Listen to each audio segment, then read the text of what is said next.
the tape, bro. Run the tape, bro. Run the tape, bro. Run the tape, bro. Run the tape, bro.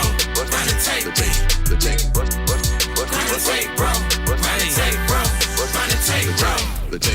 UGA game day, boy, we ball out. Pull up, put the whole conference in the doghouse. Leave them 6 feet, see me on the win streak. All-star status, go coach, and the bench deep. Right. Offense on 10, how we run it? Your best ain't nothing, we gon' send them boys punting. Yeah. Black and red, got them dead on arrival. Defense hunkered down for the tie. Hey, you don't want it with the dogs. Found guy on it, you don't want it with my dog. Break it down, play by play, that's the day-to-day. They know we ain't come to play, boy, it's UGA. Kirby smart, I cannot play the fool. Back to back, we did not come to lose. Back to back, like we got something to prove. Pay your dues, dog nation on the move. What's up? We doing a little bit different around here. We ain't come to play, we ain't come to play. Shut up and grind the tape. The tape. We ain't come to play, we ain't come to play. Them dogs in your face. Let's grind. We ain't come to play, we ain't come to play. Shut up and grind the tape. Shut up. Let's grind. We ain't come to play, we ain't come to play. Them dogs in your face. Shut up and grind. Let's grind. Run the tape, bro. Run the tape, bro. Run the tape. The Shut tape. up and grind. Let's grind. Run the tape, bro. Run the tape, bro. Run the tape, bro. Shut up and grind. Run the tape, bro. Run the tape, bro. Run the tape. Shut up and grind. Run the tape, bro. Run the tape, bro. Run the tape, bro. Shut up.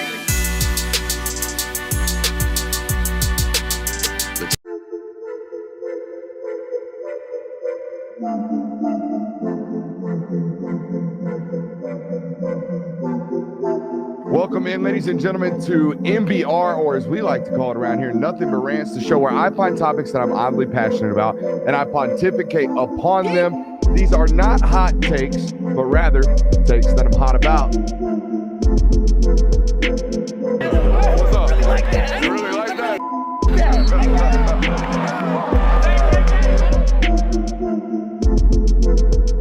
Let's shut up and grind some tape.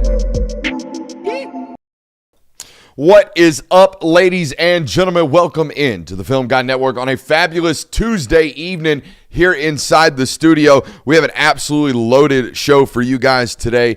It is a Tuesday, and we are 6 days away from the final college football game for over 200 plus days. So there's that. This is like the most exciting football time because playoffs start ramping up and college football playoffs get full swing and then the natty. But it's also the saddest, dude. It's just like, man, it's almost over. It's tough. It's a tough time for people whose job revolves around football. This show goes by so fast during the season. Those 6 hours live from February to July, them's is work. The month That's of June. work. The rest of it's fun. We enjoy work, all right, but it is work. The rest of this stuff is not. The rest of this stuff is fun all the time. You want to talk about walking through a desert? The month of June. My God. The month of June. And honestly, the month of July, if it weren't for the Elite 11 and if it weren't for SEC Media Day, the month of July is tough as nails. July starts, but like July. You start to get the juices. Yeah, Once SEC Media Day goes, I have to tell my wife, we'll see you in February. That's kind of the way it feels. But yeah, we got 6 days left of football to talk. And we're going to talk it well tonight on this channel. We got a great one planned for you guys tonight. We got positional breakdowns in the natty, the Film Guy Network way. All right, not the goofy way you see on the internet. We've got other preview stuff regarding the national title to talk about tonight. Marcus Freeman calling a press conference on a Wednesday after Baltimore and Pittsburgh fired their football coaches of almost 20 years. Ooh. We'll talk about that tonight as well for you Irish folks listening to us. Tough talk time with the SEC. We're going to have a tough conversation, and I'm going to do my best to not be an SEC homer hack defender. So we're going to do that there. Kyle Whittingham with the craziest inside intel I've ever heard about a Power 5 football program today. Oh, yeah. I mean, my God, we got to talk about that one. And a new redshirt rule to talk about as well. There's some news and notes to talk about today. Make sure you hit that thumbs up button, firing off in the chat. We've already given people 2 notifications on today's show. We've already uploaded twice. We uploaded a film study. We uploaded a preview of the national title, brief preview. So it is on you today in the chat to make sure you're hitting that thumbs up button. Make sure you're firing off. Make sure you're letting the algorithm know that what we got going on over here is some good stuff so other people can find it. All right, let's go. Let's get after it with the news today. Guys, I thought buying day after pills via DoorDash and sending them to the facility was crazy. I thought that was crazy. I ain't gonna lie to you. I thought it was nuts. The idea that the head football coach, as reported, allegations, ordered day after pills to the facility via DoorDash. That's nuts. Like, that's crazy. Don't get me wrong. I thought having sexual relations while being married to the secretary and your assistant was kind of cliche. Mm-hmm. Yeah. Stupid, crazy. Getting arrested when it was all exposed, bad. Potentially career ending. Yeah. But the idea that you spent $10 million on a quarterback and thought, nah, no need for a quarterback coach, that right there is the craziest thing I've heard come out of Michigan in this entire thing. Like, don't even bring me the spy goggles on the sideline of the Central Michigan game to scout Michigan State, of all people, that you were going to beat by 50. That's crazy. This right here, malpractice. This right here, absolutely insane. For anybody who knows anything about football, you will know that as a college athlete, you spend 95% of your time with your position coach. Your position coach is the lifeblood of your development. And the idea that they didn't have a quarterback coach at Michigan, that to me is crazier than bringing day after pills to the DoorDash to the facility. Honest to God, it's that crazy to me. This was the revelation, by the way, that Kyle Whittingham gave to Urban Meyer today on a podcast. Sorry. Blasphemy, malpractice, fire everybody involved. Sorry, had to get that one out. Well, no wonder Bryce Underwood wanted to return to Michigan, because all Whittingham had to say was, hey, I got a quarterback coach. Oh, buddy, this is new to me. That's allowed? We could do this? And it's just funny because there's no excuse to not having one. There's no reason why you shouldn't have a quarterback's coach at all. The only thing I could think of was that their quarterback's coach is currently under FBI investigation for hacking into the Wi-Fi plans and stealing Snapchat photos he shouldn't be looking at. Now, that guy was the quarterback's coach. Yeah, Chip Lindsey. No. The guy that's under FBI investigation. Chip Lindsey is listed as the official quarterback's coach / offensive coordinator. According to their new head coach that they just got involved with, Kyle Whittingham, up until the point that he took over, they did not have a day-to-day quarterback's coach. That is insane. That, if it's true, it's insane. I also think I think Lindsey came over from Utah with him. So what you're Googling now is correct.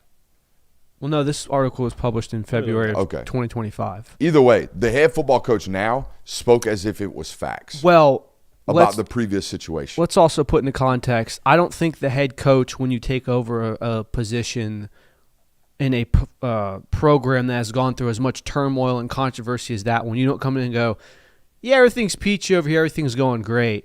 They might not have. There's very likely that there wasn't a quarterback's coach. They at least have one listed here. Yeah. There's at least one. It's not like it was just an absent, hey, Bryce, just go out there and do what you want today, man. It could just be as simple as, because it's offensive coordinator / quarterback's coach, which isn't necessarily an uncommon thing in college football or in football in general. So it could have just been something as simple as, yeah, he's listed as the quarterback's coach, but that guy wasn't over there telling me how I need to be doing things. Again, the idea that an individual he got $10 million over 3. Yeah. Making close to $3 million a year, over $3 million a year. The idea that someone wasn't sitting down with him every single Completely day. agree. Oh, yes. Completely agree. Agreed. Absolutely insane. Definitely coaching malpractice. And so much so that, I've never heard of anything like it, to be honest with you. Most of these schools have 3 people dedicated to that room. I mean, I went to colleges that have minuscule budgets compared to the University of Michigan. Mm-hmm. And they had 3 guys sitting in the room with 4 players in it. You know what I'm saying? Yeah. Yeah.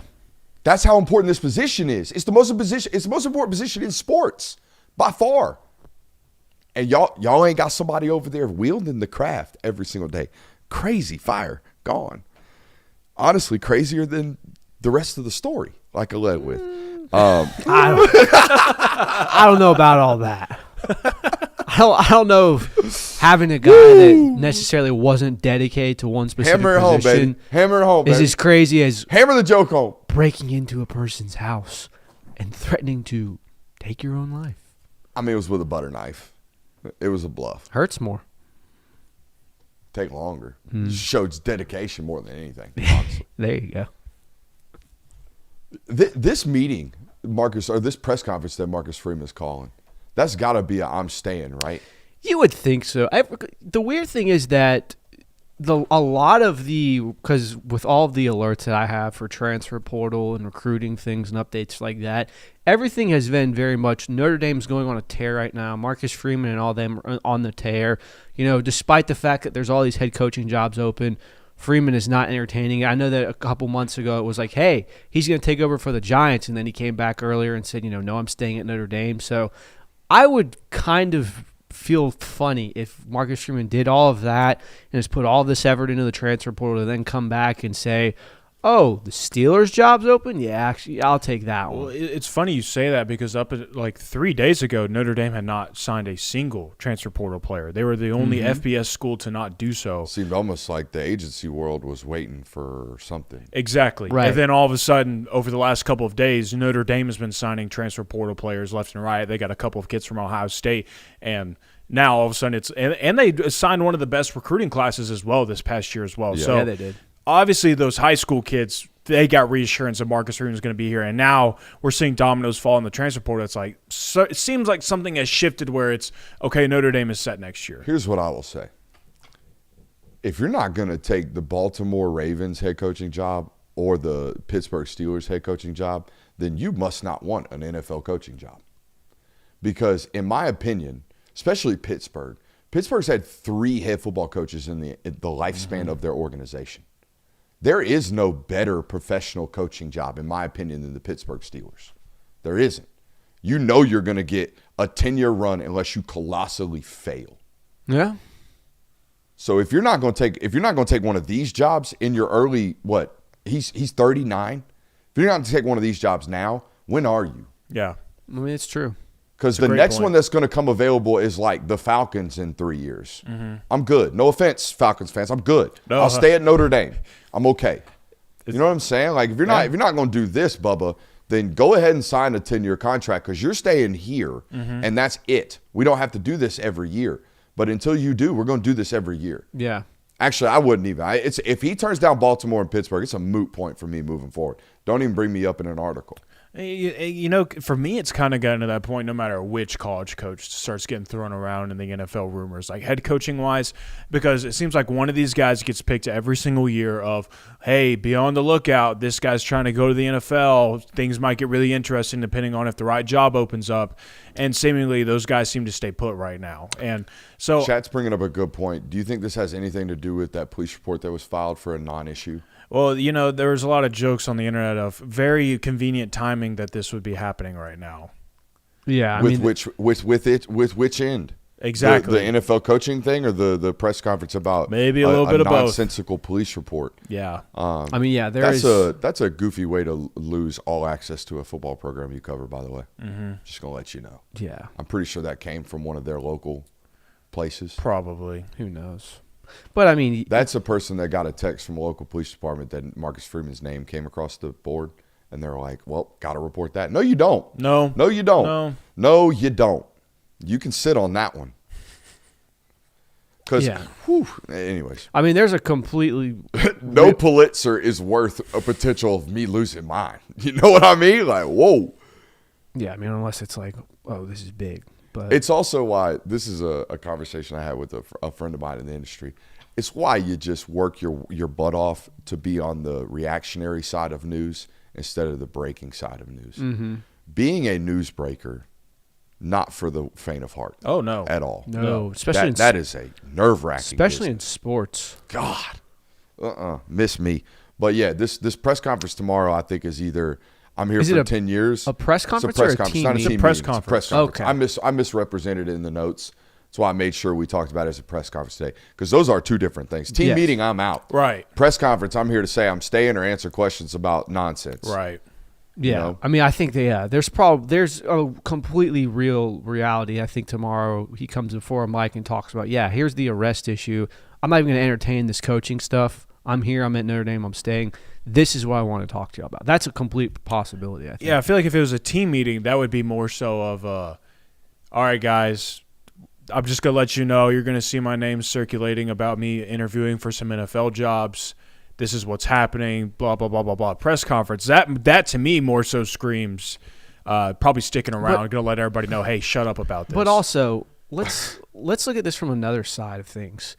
Baltimore and Pittsburgh are two of the more prestigious jobs in the NFL. They're two teams that feel like they should be at the very least competing in the playoffs every year. Why are you going and getting the Notre Dame head football coach who – he went to a national title one year, but he's anti-Marcus Freeman take on the anti-Marcus Freeman in the NFL being a Super Bowl winning head coach. Yeah, I mean, no offense to the guy, but like, what has he done? To honest to God, most of the NFL head coaches that are successful right now are coordinator based. Mm-hmm. They have a specialty, and like they're all eating it up on one side of the ball or the other. I would have this take if either one of them went out and got a Kirby Smart. Like, Kirby Smart is a fantastic college football head coach, one of the best in the sport right now. He hasn't coached in the NFL in 20 years. There's no proof that what he would do or the way he coaches would translate to the league. So used to, it was like CEO types thrived in the NFL. Mm-hmm. Now CEO types have to thrive in college. Mm-hmm. Like that, you're doing far more coaching on a day-to-day basis as an NFL head coach than you are as a college football coach. So I don't know. I don't think Marcus Freeman's taken either one of these jobs. I've been wrong before. I could be wrong again, but it doesn't seem like that's going to be the case. Too many signs are pointing to him staying, in my opinion. I agree. The redshirt rule to me is – here's my take on this. If you haven't read the news today, is this official AFCA? This is what the coaches unanimously voted on this. So that normally means when they get put in headlines, this will be a new rule. The redshirt rule was 4 games. Yes. They've moved it now to 9 games. You can play 9 games and the year not count. I don't have a take on this, but here's my thing. This is a useless rule change relative to things that matter in this sport. This is absolutely useless to me in a sport that is absolutely crumbling with issues that could be fixed otherwise. Right? And don't get me started on rev share and like salary cap enforcement, things like that's out of coaches' hands. That's out of rule changes' hands. That requires legislation. That requires cooperative efforts from decision makers across the landscape of college football. That is a discussion for a different day. But we're over here debating about 5 games of playing, like whether or not it counts towards eligibility, when we could actually fix real things like, can y'all get an enforceable contact window? How about that? All y'all do is bitch, moan, and complain about tampering, but y'all are sitting in a coaches meeting trying to get extra years of eligibility so 90% of you can build your rosters off 22-year-olds. How about we actually do something that's going to impact the sport for the betterment of everybody, like a contact window? Just, outside of this window, y'all can't be talking to our players. If you do, we're all in trouble. We're going to actually find ways to enforce this. Hey, how about changing targeting? We've been complaining about targeting as an audience base that loves this sport for 12 years. Yeah. 12 years. And y'all bitch about it when your best player gets lost. We got a starting corner out in a game for a questionable targeting penalty in a national title. Yeah, let's give 5 years of eligibility on the redshirt year. What are we doing? Why don't y'all do something that matters? Why don't y'all change something, right? Like, I know you can't enforce the cap, but you can enforce other things like this. How about some transparency on replays? The ACC did it. Why don't y'all vote to make everybody else do it? There's tangible things that we can change, and y'all are out here doing extra years of eligibility nonsense.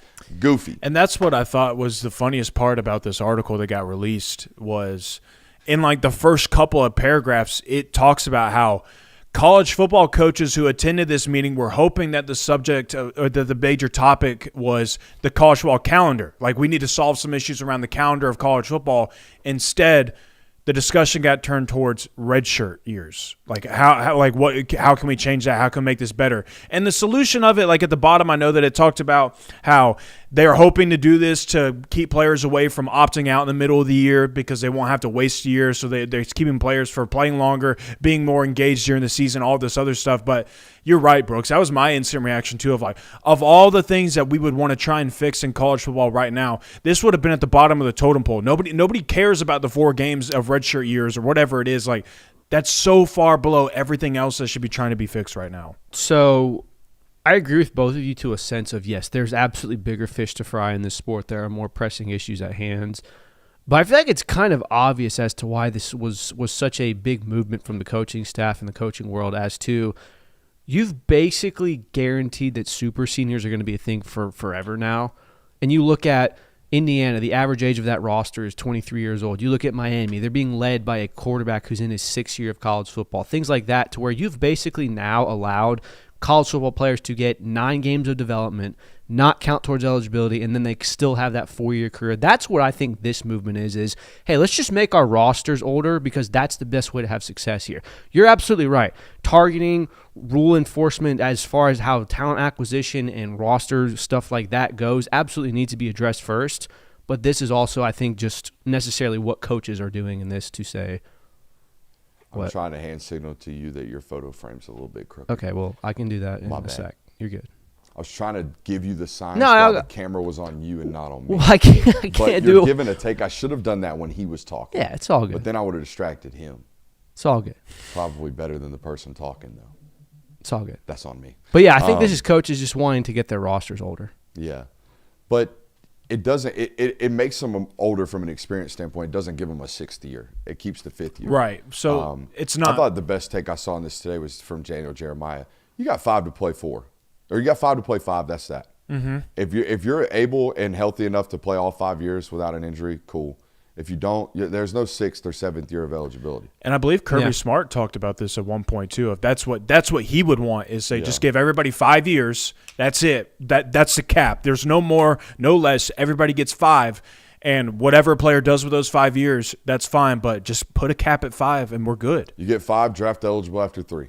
Yep. And by the way, one-time transfer, no questions asked. After that, there's got to be coach firings or things like something. A sit out. Yeah, the fact that I think. Oh, I agree. I think you should have to sit a year if you transfer to the second. and it counts towards 100% eligibility. agree. Yeah, absolutely. The fact that we've got guys that are on their 5th and 6th college football team, it's a little ridiculous. Nonsense. Tough talk with the SEC. Yeah, Make sure you hit that thumbs up button. Like, subscribe, rate, review. I think before we do that, we should probably give a shout out to our friends over at Sleeper. If you're wondering what Sleeper is, you clearly haven't been paying attention to this show. They've been our premier sponsor all season long.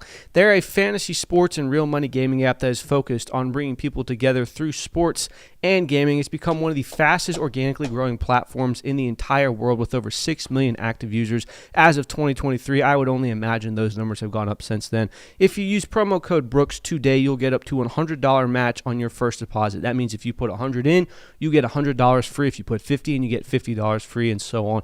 They are currently operational over 25 states. Check out Sleeper today. That is promo code Brooks. Tremendous job. Obviously, 3rd straight year that the SEC will not win a national title. Odds are it might be the 3rd straight year that the Big Ten does win a national title. If not, the ACC will. Obviously, there were half of the playoff teams almost were SEC football teams. They did not perform all that well apart from Ole Miss. So there's a lot to be said there. I think here's what the tough talk needs to be had with the SEC about. They've got to find ways to get deeper and further developed on their roster because there is no duck in the depth of this conference. You can't excuse make anymore that at the end of the year we had a couple of injuries go our wrong way and it is what it is. Like, you're going to have to go through a gauntlet, so you've got to just live with it and find ways to get deeper. This conference is constantly going to beat you up still. And here's what I did today. I went through a list of teams that I think are dedicated enough to football via resources, all right, to actually be national title competitive, all right? And if you in the chat have another team that I missed that you think, it's a list of 24 teams, okay? And I think this group of teams is longer and deeper than it's ever been. 10 years ago, 5 years ago, this list felt like it was 7 or 8 deep. Now it's 24 teams. And I'm going to rattle these off, and you should know that 11 of them come from this conference, all right, this SEC conference. All right, I think they're Georgia, Notre Dame, Texas, Texas A&M, Texas Tech, Oklahoma, Ohio State, Auburn, LSU, Michigan, Penn State, Oregon, USC, Bama, Ole Miss, Florida, Miami. I put North Carolina in this mix considering what they're doing on high school recruiting right now. It's obviously costing money, and they've announced that they're dedicating $16 million to football at what we think to be a basketball school. Clemson, Florida State, Tennessee, Missouri, BYU, and Indiana. Are there any absolute disagreements they don't belong in that list of 24, or are there any blatant omissions? No, and I know I gave them to you really, really fast. I think the only one I would say is BYU's kind of on the. They're new, but Crumble just gave them $20 million. Yeah, that's So the one. That's that the kinda- one that's- where I would they're out say- here signing a 5-star quarterback. That They're doing too. something. They're being competitive in certain People areas. saying, how is Auburn in there? Dude, Auburn just signed 3 top 10 classes with a losing football coach. I know y'all are tied up in the USF Auburn trend. I know that, but you just wait. Yellowwood going to get the machine back up and running. The mill's going to be operating soon. Don't you worry. So there are some people that are in there saying North Carolina, BYU. There are some limitations here. Sure. Right? There are some teams that are you might disagree with, and I'm with you. But the point remains, this list is longer than it's ever been because of the way that college football is now created. So that wasn't the case when the SEC was dominating. That's obvious. That's what we need. That's the tough part of this conversation. Why is the SEC not dominating anymore? Well, because other teams are now at a championship level roster. They have the ability to go do this. Yeah, and that was kind of the discussion that I wanted to basically we came to, is that the SEC is not the conference that it is so boastfully and pridefully said that it was in the last, leading up to this. The last 3 seasons, speak for themselves. Aren't going to have a national title appearance in 3 years. I went through the NFL draft, mock drafts and everything. I think the highest player I could find was Keldrick Falk, who's not a top 10 pick. If he is, he's barely a top 10 pick.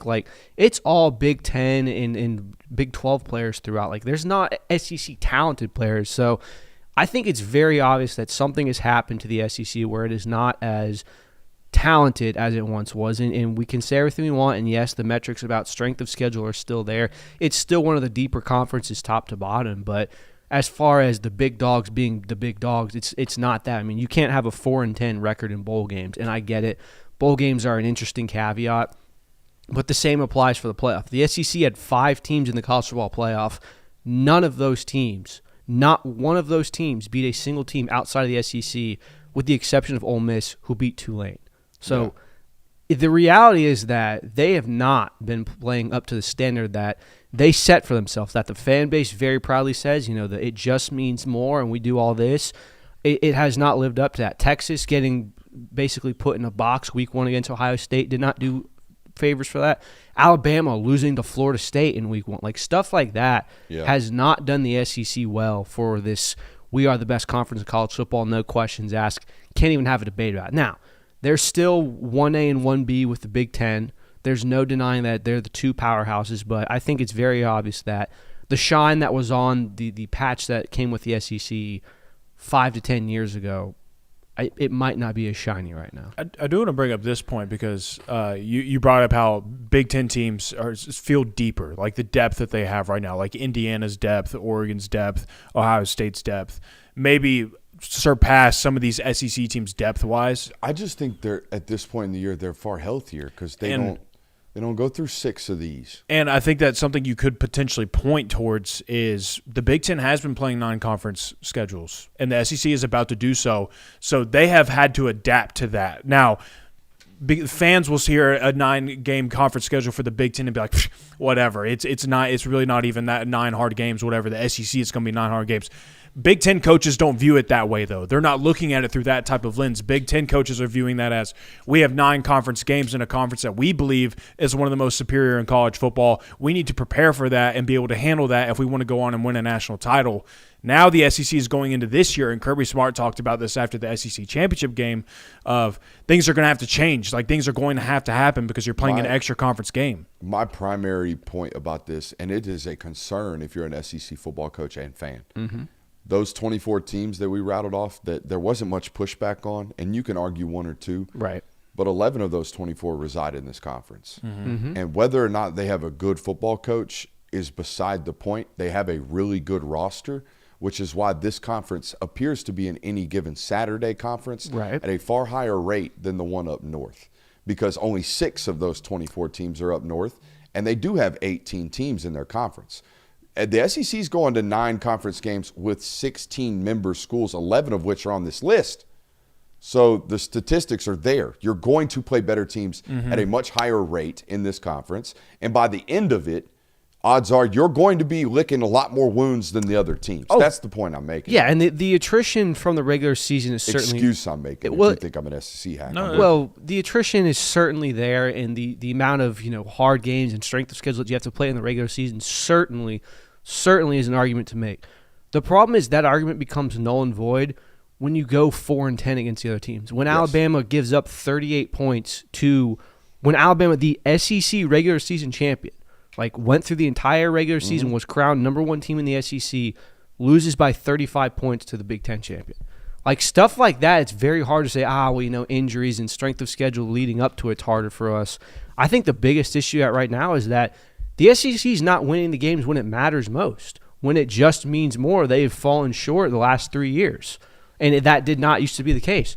You would get, Georgia bludgeoning Michigan in the Orange Bowl, or beating Ohio State, or Alabama and all these other teams having these big matchups. Something happened from 2023 on to where the SEC didn't win as many of these games. And I understand that you can always throw away the bowl game metrics because they are bowl games and certain players aren't playing and certain players are.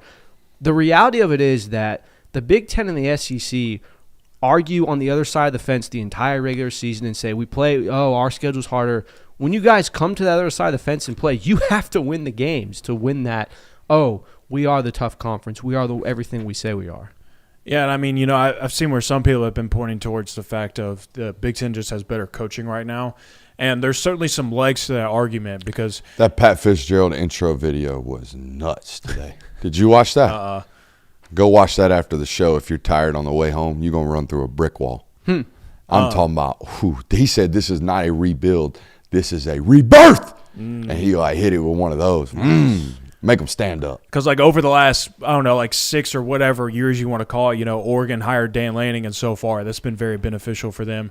Ryan Day has been great during his time at Ohio State. We know how great Cignetti has been at Indiana. Still have some feelers out there, but meanwhile, in that same time frame, Shane Beamer got hired at South Carolina. He's done some good things for that program, but hasn't exactly taken them to that next level like some of these other coaches have. We know what Hugh Freeze was at Auburn. Florida has just been a turnstile over the last few years when it comes to head coaches. They've made better hires so far, like some of their premier programs, and they've gotten guys that have exceeded at these programs and done a really good job, where some of these other SEC schools, like ones that are on your list, they haven't found a guy that can take them to that next step. Question, better job, UCLA or Arkansas? God, I don't know. That is such a... You know why I'm asking? I'll say this. You know why I'm asking? Because Bob Chesney didn't bat an eye. He went straight to UCLA. Mm-hmm. I would only say Arkansas is a better place because I know that they're going to have a football program. Just saying. Because they in that conference, they are 10 deep now with really good, solid football coaches. What are we defining better job as ability to compete for a national title? I mean, just if you had them in a vacuum, which job you taking? Probably Arkansas, because there's a more passionate fan base. There's a more passionate backing, but UCLA, you're closer to talent. The dude with all the intel immediately took the UCLA job. Yeah. I don't even think he gave Arkansas an interview.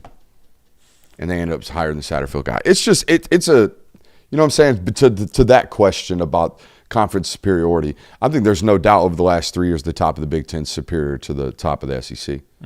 1 through 11, though, in the SEC, I'll take that for now. In the regular season, the bowl record's damning. But you could say I'm in denial. Now, we talked about what we knew about the national title last night. Yeah. And I made a vast oversight. Get your ad ready. I made a vast oversight. You know what else we know about this national title? What's that? This could be the most expensive ticket in the history of tickets for national title tickets. Oh. If only there was a way to mitigate that. I mean, you can is definitely there? mitigate it with a brand new promo code. Ooh. Film Guy 100 will get you $100 off this national title ticket.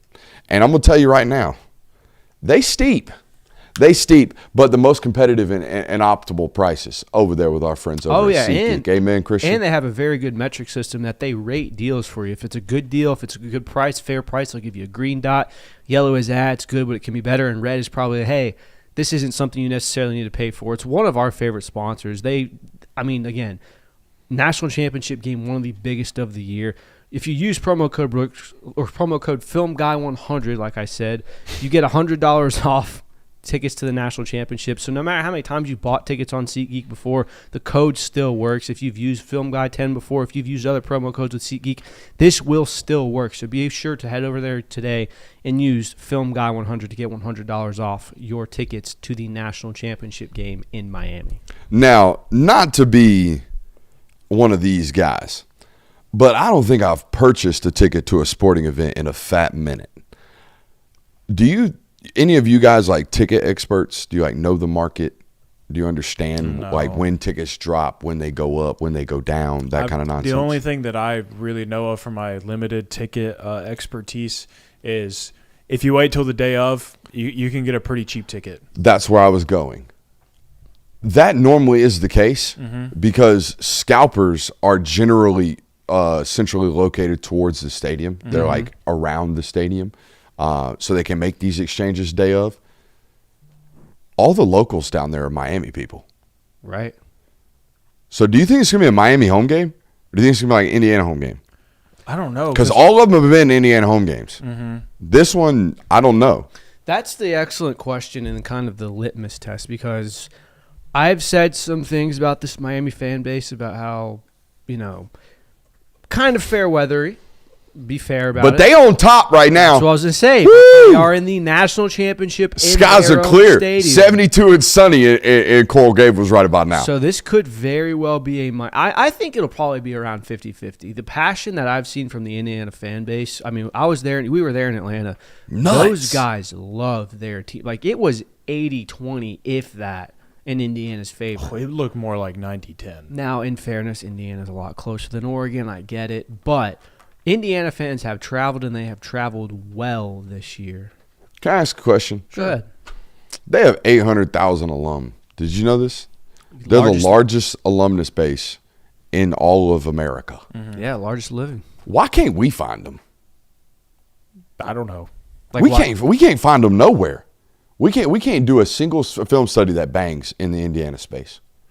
I can't find an algorithm with them. I mean, There's still a little Like, I'm making this comments now. I don't know how many who's yours are even in the chat tonight. I don't even know because they not rolling deep on the internet. I don't see them like eviscerating people on the internet in the mentions. I don't know. Are they just new to this internet fandom around football? How many? I'm sure they're active in the basketball chats. I don't know. Their basketball program hasn't been that great over the last few years. Here's what I'll say, and I don't want to insult the Indiana fan base either when I say this. Save them. How many Indiana fans 3 years ago, 4 years ago, were going on YouTube and seeing, let's find these breakdowns about my football team. Let's see. That idea has never been really a reality for Indiana football fans. They have always been bottom of the barrel. They've always been, hey, if we go 8-5, it's a really good season. There's never been a need to seek out additional information. There's never been a need to find other sources to break down footage, to talk about games, to do things that we do until now, obviously. So, I mean, this is really the second true year that they've had this opportunity. So we got to give them time. Got to give them time to find us. Got to let it marinate. I mean, Got to let it cook. Yeah. Florida fans and Alabama fans and Georgia fans and Tennessee fans, like, those guys have been doing this lifelong. Like, the Indiana fans are great. They're having they're very passionate fan base, but 10 years ago, there wasn't a lot of reason to be like, ooh, Indiana football. Can't wait to see what's going on Saturday. You don't think they care to know that they've revolutionized the RPO? You don't think they care to know that and see it? They're probably not even aware. They don't know. You're probably right. We got to educate them. We got to find them and educate them. But I mean, it's 3x Miami to Indiana on film study. Just going to let you know. The Hurricanes, where the Canes at? They here. Mm-hmm. The Canes are here. We got to figure out where them Indiana Indiana that was folks chirping early in the season. Oh, me. We all chirp Miami. No, in chat. There was a Miami fan that would pop up in chat. Well, there was a couple of them. There was really two of them. I can't remember either one of their names, but two of them were here early on in the season. And then disappeared right around the SMU loss? And then one loss, and it was, back to our hiding hole. And they have not appeared back into the live chat so far this year. But I thought they'd be back by now, honestly. I did too. Competing in the Natty, but... Shout out SeatGeek. Shout out Film Guy 100 over there. All right. Shout out those folks. We appreciate them. Let's move on. I've got positional breakdown. Do you want that first, or do you want to go through these questions? I like these questions. Let's discuss them. Yeah, we can quick. go through the questions. Yeah, let's discuss these questions. We did talk about the home field advantage, how much of that will be Miami. We kind of already hit on that one. I do want to know who has the advantage in this game of Miami is a team that has had 3 grinders for playoff games. The Texas A&M game was a grinder. Ohio State was a 2-score victory, but that was a grinder of a football game.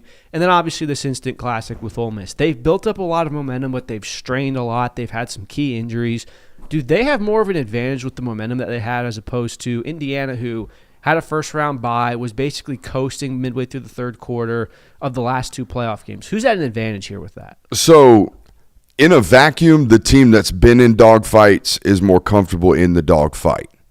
That being said, Indiana's entire culture is built off dogfights. Mm-hmm. Like, they almost want to bring you into the cage. Like, that's their whole MO. So I don't think it favors Miami, the fact that they've played tight games. You put Indiana in a tight game, buddy, they're comfortable. I mean, they were in a tight game against Penn State, tight game against Iowa, tight game the first time around against Oregon. Yeah. Like, they're comfortable here. They're okay. And, by the way, again, their whole machine is built off of that. Mm-hmm. Glad you fixed that. I could hear it too. Okay. And there is something to be said, and I think that it's more pronounced in the college football playoff because, teams on byes are 1-7. Like, this idea that you really have to keep that momentum going or you lose it. It could rear its ugly head here for Indiana, but I don't necessarily think that Miami has a better advantage because of that, because they've had to really strain and had 3 emotional victories. So I'm going to give advantage to Indiana here. I know from a home field advantage standpoint, Miami will have the home field advantage from a alumnus standpoint. Over under 25 former Hurricanes on the sideline. Oh, God, over. Feels like it's been multiplying by the game. There just keeps adding more. How many people? Oh, dude. How many people does Michael Irvin count as?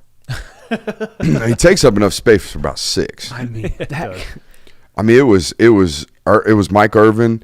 It was Ray Lewis. Greg Olson was there. Calais Campbell. There was like 8 in Phoenix. I think Devin Hester was there. Devin Hester was there. His son plays on the team. Yeah, but still. Yeah, buddy.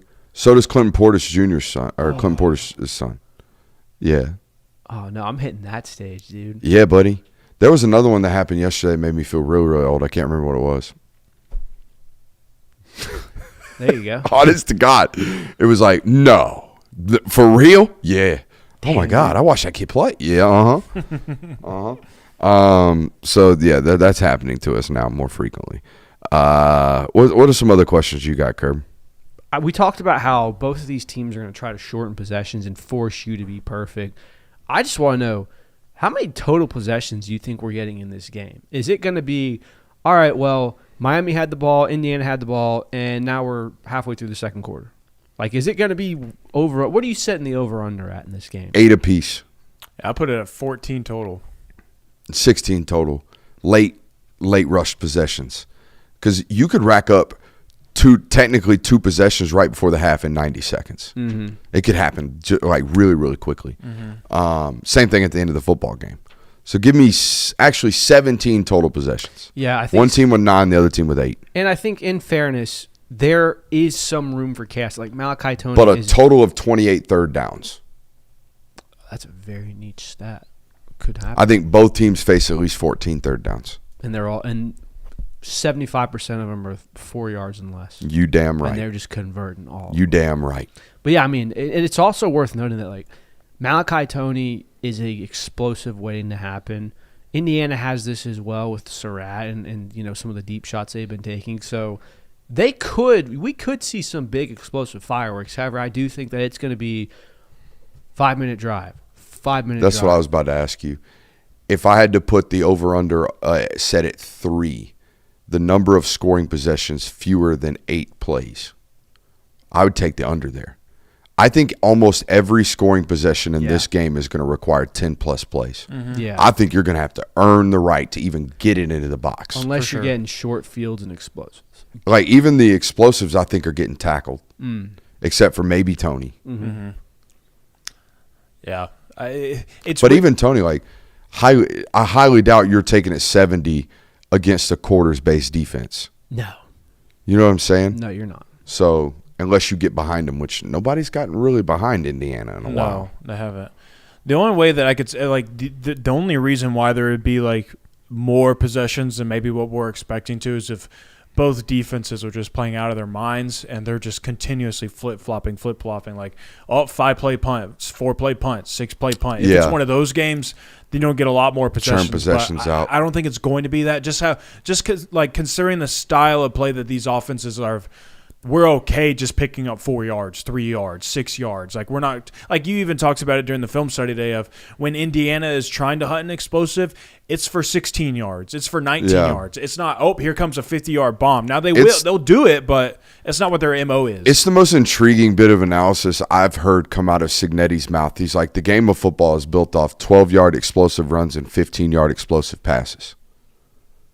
Those aren't the metrics that most people use. They use that 20-yard explosive metric. Mm-hmm. But if you watch Indiana football, their offense is predicated off 12-yard run and 15-yard passes. Yeah. And boy, are they efficient. Mm-hmm. Maybe that intermediate explosive range is far more attainable on a consistent basis than getting 12 of those is far more attainable than getting 6 30-yard explosives. Do you see what I'm saying? Oh, absolutely. And I think that they've done a really good job of prioritizing that of – we're in a 2nd and long. Let's get 8 instead of trying to get 12. By the way, Miami does as well. Mm-hmm. I think Shannon Dawson's really good at being disciplined and boring to an extent. Yeah, it's like it's patience, it's boring, it's disciplined. It's what it has to be in these situations in these games. It's certainly two offenses based off efficiency. I do think, again, this advantage goes to Indiana because we have seen Carson Beck will force footballs and can be turnover prone at times. To his credit, has not shown that the entire playoff. Interesting. So I have pulled up right now the top 10 offenses or top 15 offenses with the most 10-plus yard plays this year on offense. I'll just read you down the list. North Texas leads the nation. Ole Miss, Indiana, UNLV, Texas Tech, USC, Oregon, Tulane, Miami, Duke, Tennessee, Vanderbilt, Utah, Arkansas, Toledo. The only weird one in there is Duke. I do not envision Duke to be a good offense. Right. Like occasionally good, but not consistently great. Those other ones, she rattled off like 15 really, really good offenses. Mm-hmm. Is there another random sore thumb in that list? Not really. Utah, kind of. Yeah. Utah would be one that's like, oh, wow, wouldn't expect that from Utah could have done that in like 2 games, though, because they blew the hell out of some teams. Mm-hmm. But no, it's an interesting thing but, there. Yeah, you want to talk about teams that you think are like some of the most premier offenses in college football. A lot of those teams are in the top 15 right there in 10-plus yard plays. Yeah. Last question I have before we go do our position breakdown. I'm old enough to remember a time at the start of the season when it was, they got Carson Beck, but who the hell is he going to throw to? Miami's not going to be that good this year. And then looking at Indiana and saying they're going to take a step back. They've got Penn State on the schedule. They've got Oregon. 9-3 is the best case scenario. So as we sit 6 days out from the national championship between Indiana and Miami, who would you say, in your opinion, has been the bigger surprise? Miami. Yeah, I think it's Miami to me. The only reason, and more so because of the start. the idea that their quarterback really couldn't practice until July, and they opened the season and beat Notre Dame. They beat USF at the time that was like a really good football team. They beat Florida. And then their lull came in the middle of the year, like back into the year. That was surprising to me. If you would have told me this in August, I would have been like, the only surprising thing would have been like, damn, Cignetti it wasn't a scheduled thing. Yeah. This guy's legit. Yeah. And to Indiana's credit, they were in the playoffs last year. Now, they didn't perform very well against Notre Dame, and they got booted out very quickly. But we found out how good that Notre Dame football team was after that with hindsight. And also, like, I mean, we were very close to Miami not even being in the bracket. Yeah. I mean, we were very close to them not even getting a shot at a national title. So the fact that when they got thrown into the playoff, it was, okay, well, the committee finally was like, all right, we're going to honor head-to-head. And then people were like, okay, well, Miami's in, but whatever. We'll just continue talking about the bracket without them. Yeah. I think for that reason, I'm going with Indiana as a bigger surprise. Because, yes, while Miami being in the national title is certainly a surprise, and we would not have expected that, if you had told me they went 10-2 in the regular season and were on the fringe of being a playoff team of whether they're in or not, that's not that surprising. The fact that they've played this well in 3 games is.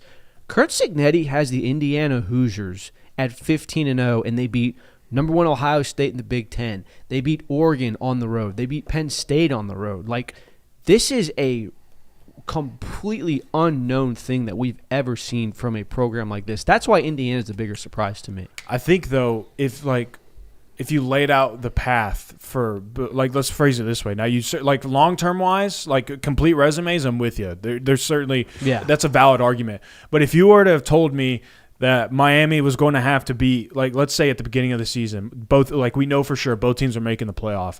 If you told me that Miami had to beat Texas A&M, Ohio State, and Ole Miss to get to a national title, and Indiana had to beat who they beat in the first round, or Alabama. They had to beat Alabama, and then they had to go on and beat Oregon. I don't know. Like, I feel like both sides don't like seem pretty daunting. But what if I told you they beat Alabama 38-3?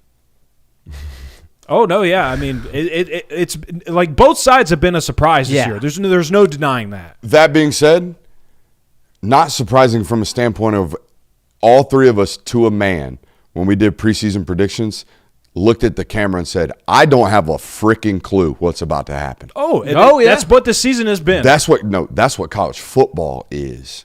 That's what this is moving forward.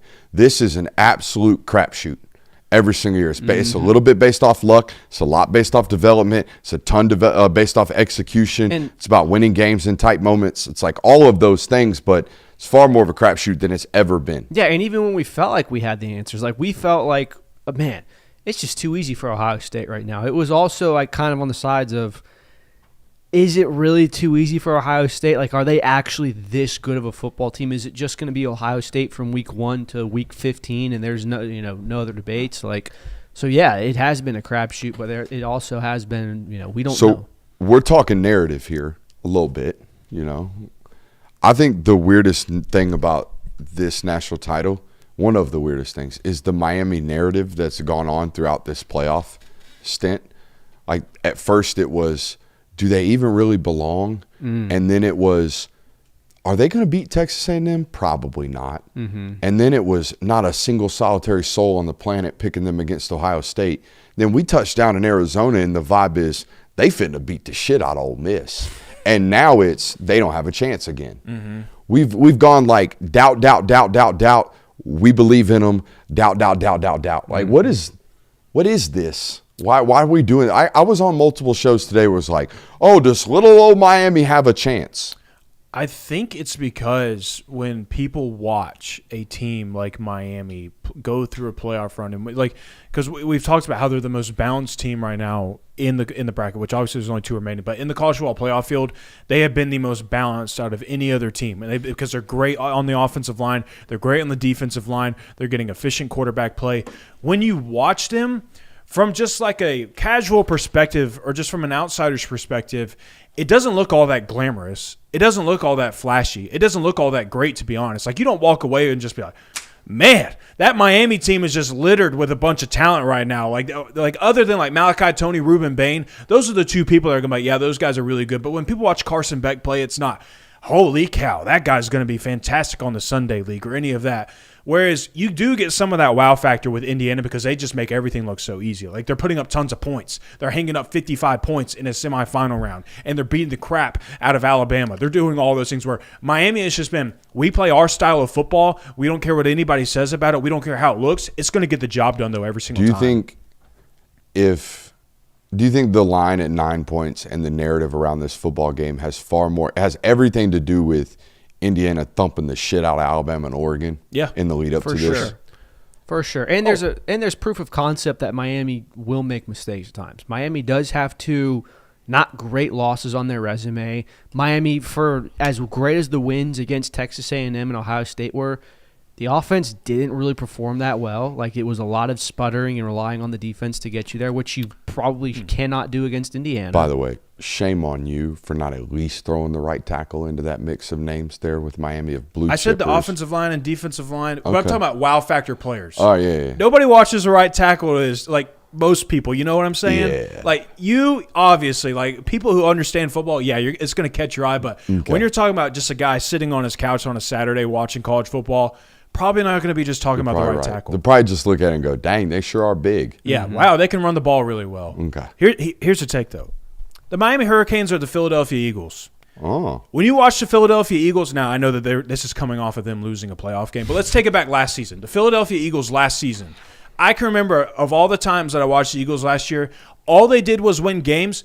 It was the most boring win you would ever watch in your entire life, but they got it done every single time to the tune of a Super Bowl championship. Miami's doing it to the tune of that right now. Now, you can talk, if you want to get down the nitty-gritty, no, Carson Beck is not Jalen Hurts, Jalen Hurts is not Carson Beck, but in the nitty-grittiness of everything, of what the DNA of these teams are, of we're going to dominate the defensive line and we're going to dominate on the offensive line and we're just going to win that way and we're going to dominate time of possession, all those things.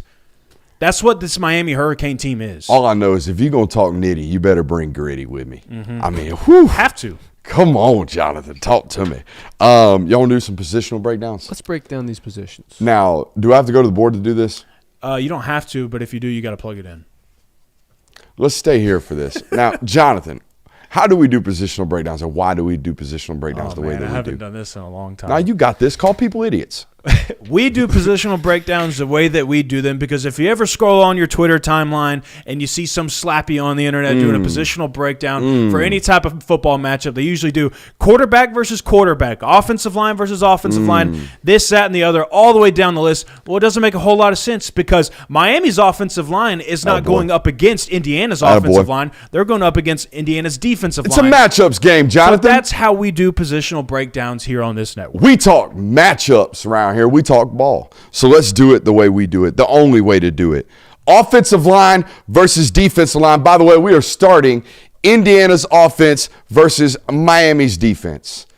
Indiana's offensive line versus Miami's defensive line. I'm giving the edge to Miami's defensive line, rightfully so, particularly at the right tackle spot. I think 67 is going to have problems on Monday night. I think they're solid left tackle to right guard. I think they're really, really good, especially at center. Coogan's a man. What y'all giggling about? He's over being there? dumb. You said the number. 67? I think he's going to get spun a little bit on Saturday night. He's really solid in the run game, but pass protection, man, they hunted him from Oregon. They're going to hunt him against this matchup. I'm leaning Miami's defensive line. Now, normally we go tight end versus all, don't we? Yeah. That ain't no tight end. That's a fullback, baby. Number 37 for Indiana. If you're not watching this film breakdown on this football team, you need to. He is a secret weapon. They are using this kid like a modern-day fullback, and I love it. I love him. Give me the advantage, Indiana there. I love me some 37. Wide receivers versus DBs. It's also combined with ball placement at the quarterback position. It don't really matter how tight the coverage is. They're winning right about now. Give me the edge to Indiana. But I'm going to tell you what, Miami's corners are playing real, real good football right now.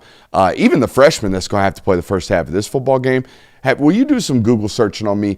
Did they appeal that targeting penalty? Because they should. That kid should not have to sit out the first half of a national title. Yeah, but going to your point, like I feel like of all the positions we're breaking down right now, this is probably one of the biggest crapshoots because I could see it going either way. Like Indiana's wide receiver group has been elite. They have won the 50-50 balls.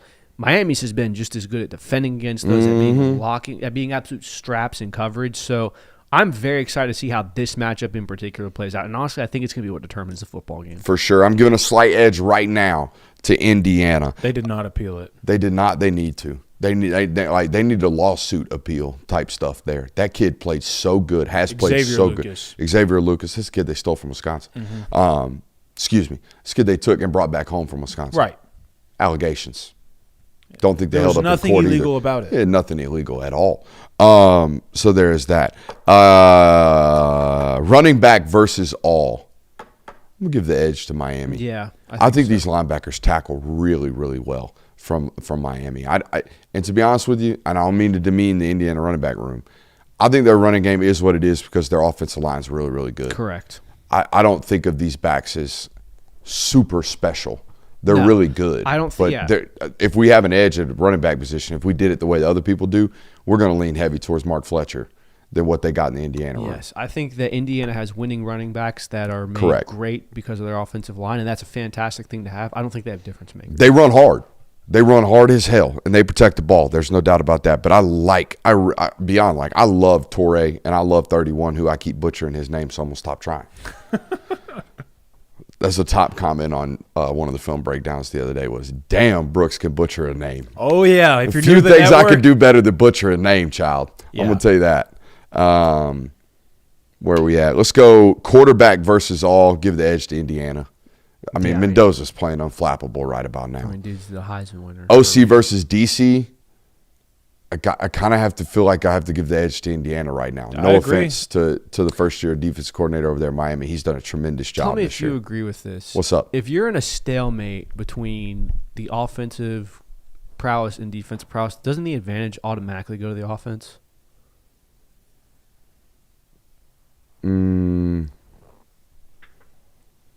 Are we making plays on the ball defensively? Because if so, it's the defense.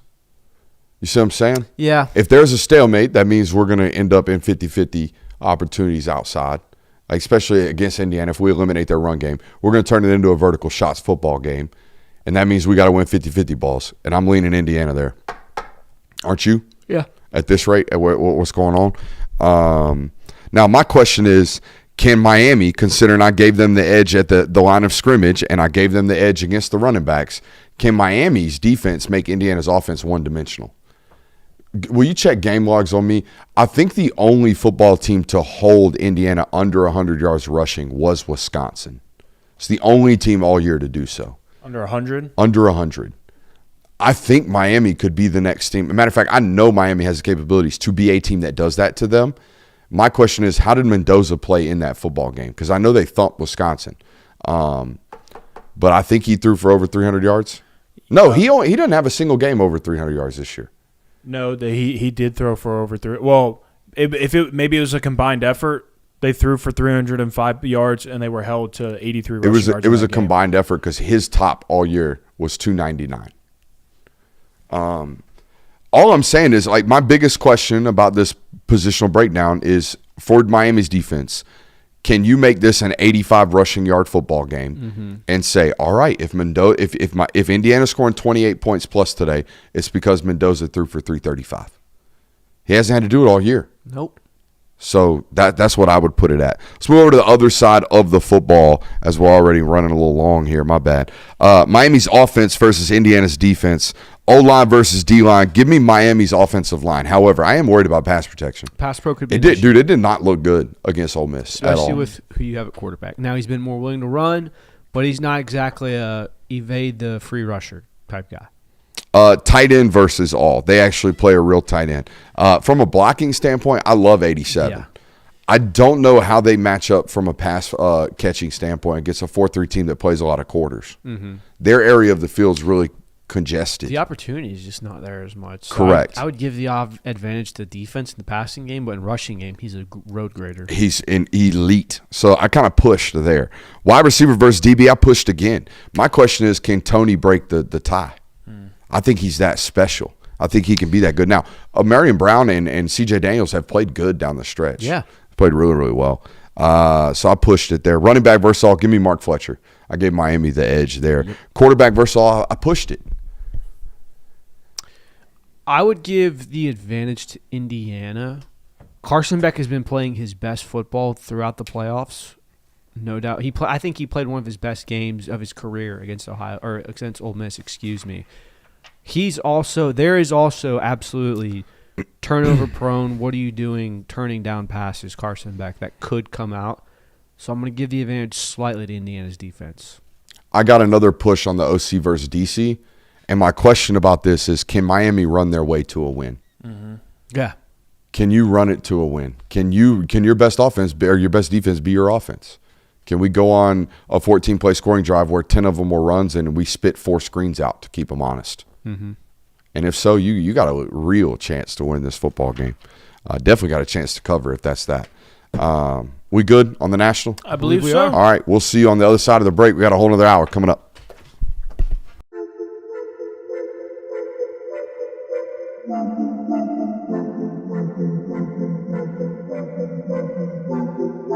Welcome into Talk the Dog, the show where we find a bone to pick and a take to give. These are not hot takes.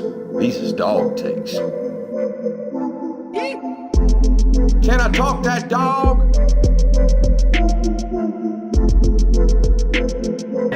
What's up? You really like that?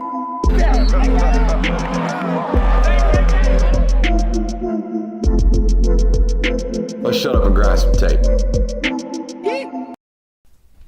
2 days in a row, you're late to the desk. 2 days. That's my fault. I once again forgot to send the Diddy count. Hey, you know the rule, though. 3 strikes and you're out. You gonna fire me? 3 strikes and you're out. That's the rule, isn't it? That's a universal rule for things like this. Guy announces he's having a kid, and all of a sudden he thinks he's a boss. Is that what's going on? I mean, it's crazy.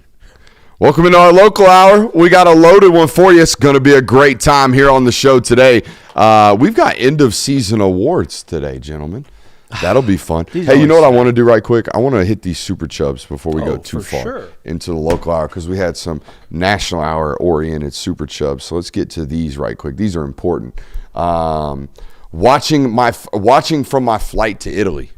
What a flex. I'm talking about what a flex. You want to talk about starting the off season early?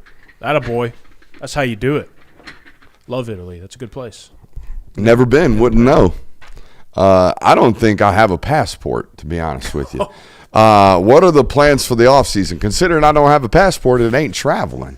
I'm going to tell you that right now. It's working. We're going to take plenty of shots. I told the boys today we're going to try to take a film shot a day. A lot of people getting new transfers they want to know about. We're going to break them down for you. A lot of people getting new quarterbacks they want to know about. We're going to break them down for you.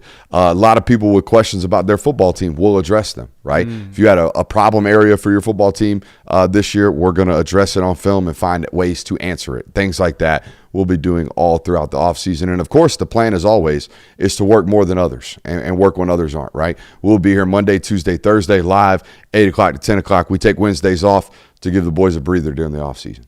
So that is the plan. Jay Will and I will be in here every single day cranking out film content, spreading the love across all of college football, apart from the Big Ten, because all my homies hate Veritone. Yeah, I better hope you don't have a Big Ten transfer incoming on your roster. All my homies hate Veritone. Nope. But Big Ten teams would get other transfers that didn't play in the Big Ten. That's correct. Right. Or maybe playoff tape. Yeah, if you're getting a team for a player from one of those. Yeah, you get a Big Ten playoff player. Then yes, you will. That'll be fun. But yeah, that's what we got going on. That is the plan, if you will, for the offseason. All right, those are the Super Chubs. Let's get after it with this local hour. Make sure you're hitting that thumbs up button, like, subscribing, rating, reviewing, all that great stuff. Where are we starting today, boys? Do y'all want to start with this? Let's end with that one. All right. I don't even if we don't talk about that one, I'm cool with it. Okay. I mean, why do we want to pick at Scabs? Yeah. Why do you know what I mean? Why do we want to pick at Scabs? Mm-hmm. If we don't have to, we're not gonna. You know? Why you looked at me so? Let's talk season awards, or do y'all want to go unload the clip on top fives? No. Wait till, hey, bro, we got so many top fives tonight, your head's gonna spin. We got 5 top fives, and then we made a top 5 out of that. We top 5 the top 5? We just inceptioned it. Season awards. Let's do this. Let's hit it. Now, we did this at the end of the regular season. I have since changed my answers. Oh, yeah? Have you? Mm-hmm. Okay. I've come to the side of one stretch. I have leaned over to the side of one stretch. You'll find out here in a bit. I think it was one of you and I's most heated discussions on this channel. Now, me and old Mustachio over there, we'll bump heads every once in a while. All right, but you and I, we're normally copacetic. But we got into it on season awards, and I think you won me over. You didn't win me over. One certain performance did. Oh, okay. All right. It's not you, dude. It's them. Let's talk about it. Offensive Rookie of the Year. For me, boys, it's Donnie Glover. Yeah. I thought he was a star from Jump Street. It was a constant performer. Juan Gasta had some up and downs. Juan Gasta had some missed assignments, some missed executions, all that good stuff.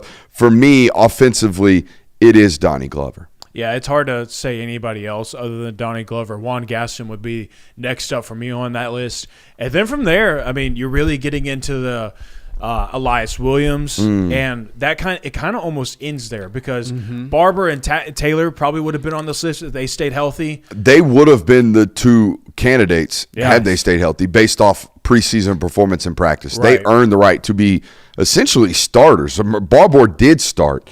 Talon was in the rotation very early on in week one. Yeah. Other than that, you didn't really rely on many newcomers on offense. Yeah, and that's kind of why I went with Elias Williams, because obviously Juan Gaston and Dontrell Glover had massive impacts, and they probably played the most meaningful snaps throughout the season as freshmen.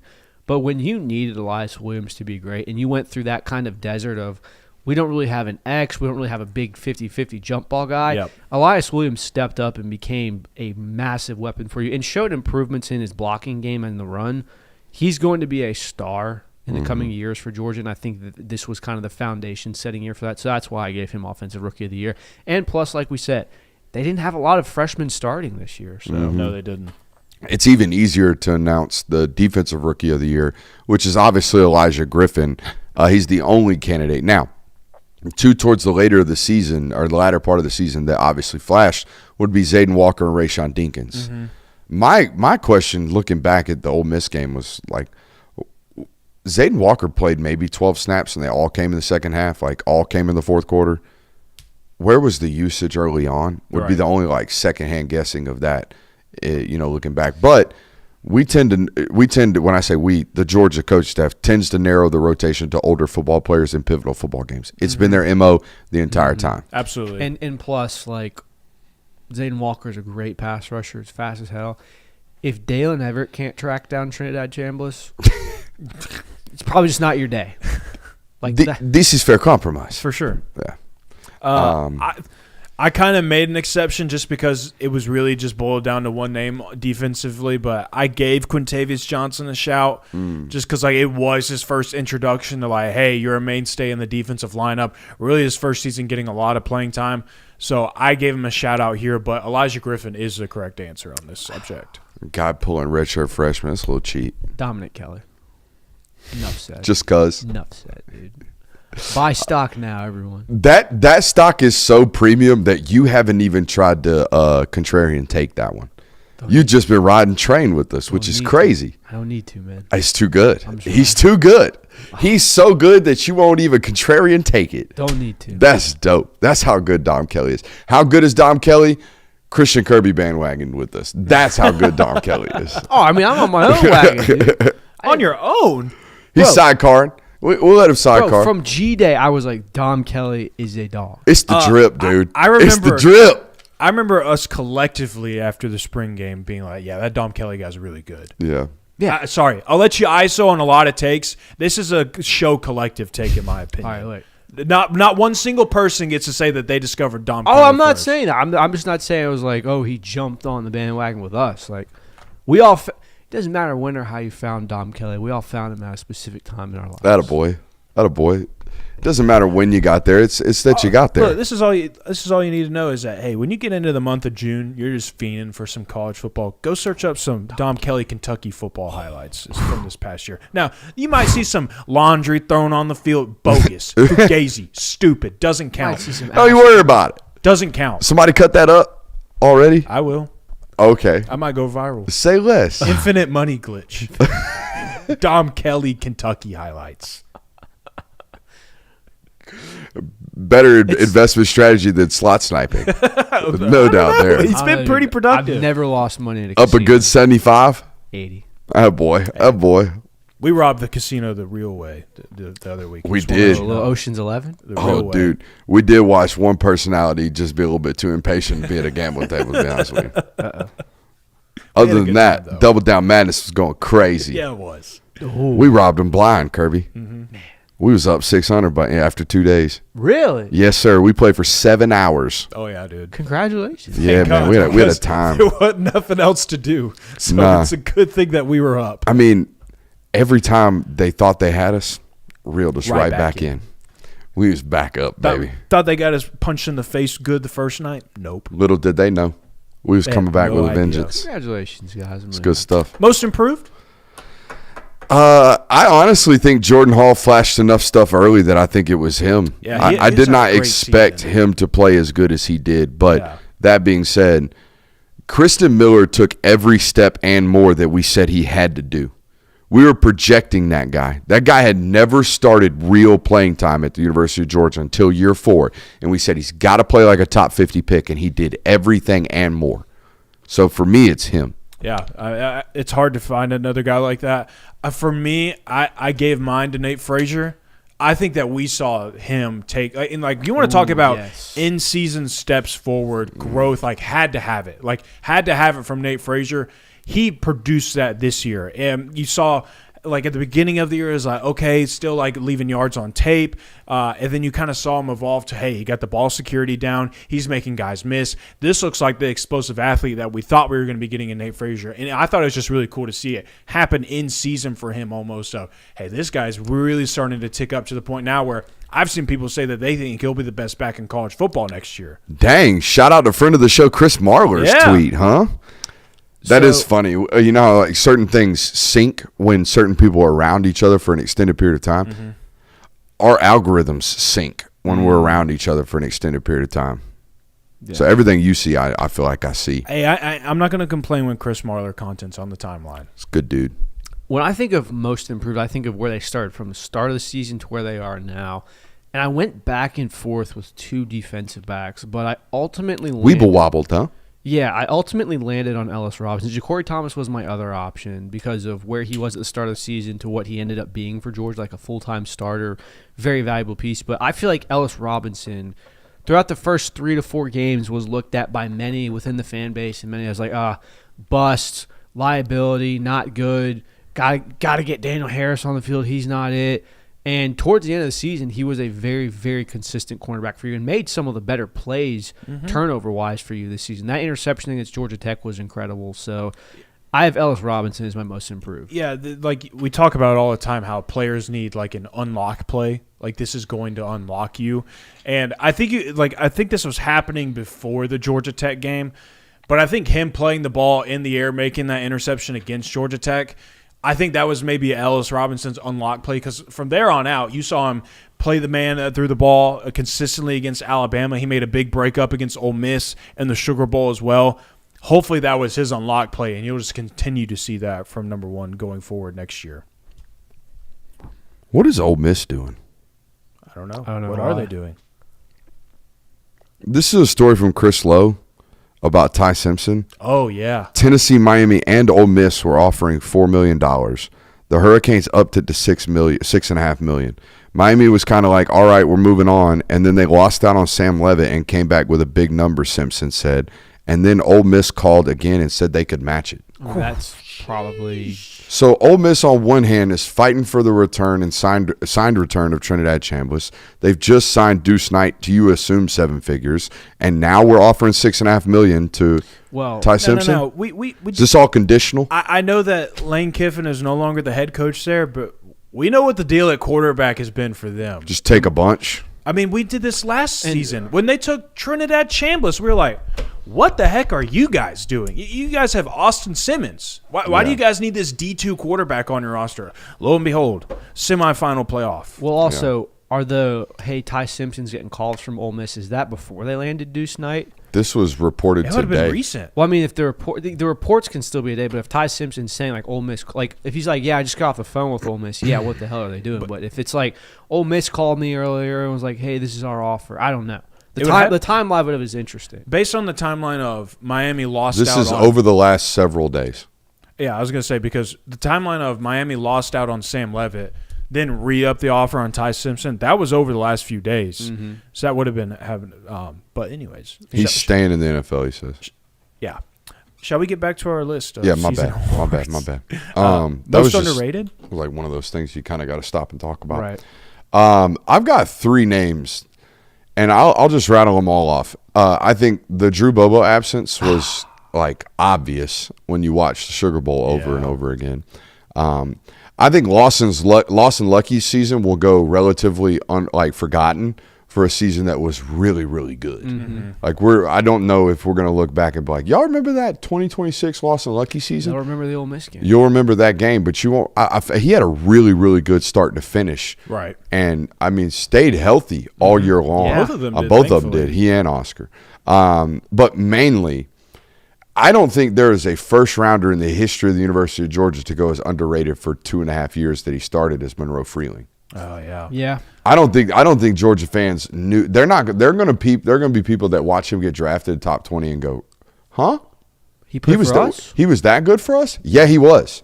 He was that good the entire time when he had both arms.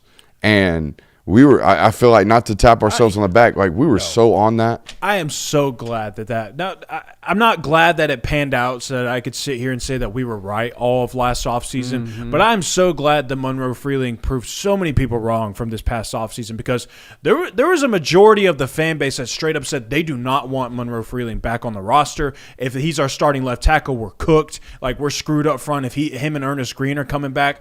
There was so much of that talk last year, and we stood in the paint and tried to tell everybody, guys, he's really good. When he's healthy, he's going to be really freaking good for you. And then we said the same thing for Ernest Green, and now he's about to play himself into a first-round draft pick, and people are saying he's one of the best tackles on the board. That kid's going to play offensive tackle in the NFL for 12 years. Yep. He is going to be a long-time pro. Mm-hmm. And, again, I think it'll be people are like, dang, man, like that kid had a great pro career. He had a great college career, Sure too. did. He only played 16 or so games, but he played great the entire time, I felt like. Again, apart from the Notre Dame game, in which you can obviously see he's without an arm. Like, we can't stab at all with our left arm. So that for me is the winner for underrated. Yeah, I went with Raylan Wilson because for as fantastic of a year as C.J. Allen had, and it deserves all the flowers, absolutely 100%, Raylan Wilson also had a year 3 bump where we even talked about early in the season, he's flying around faster. His play recognition is faster. He is being the linebacker that we thought that he would be. Obviously, it was not fully consistent enough to say that it was great.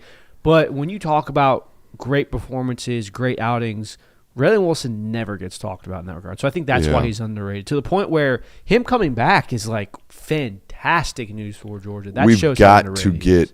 He's got to be Mr. Consistent next year. Yes. I'm glad you hit on that. I mean, it's a great analysis point. It's like, yeah, he had flashes this year in moments where he played really, really great. Like for that Auburn game is an epitome of his season.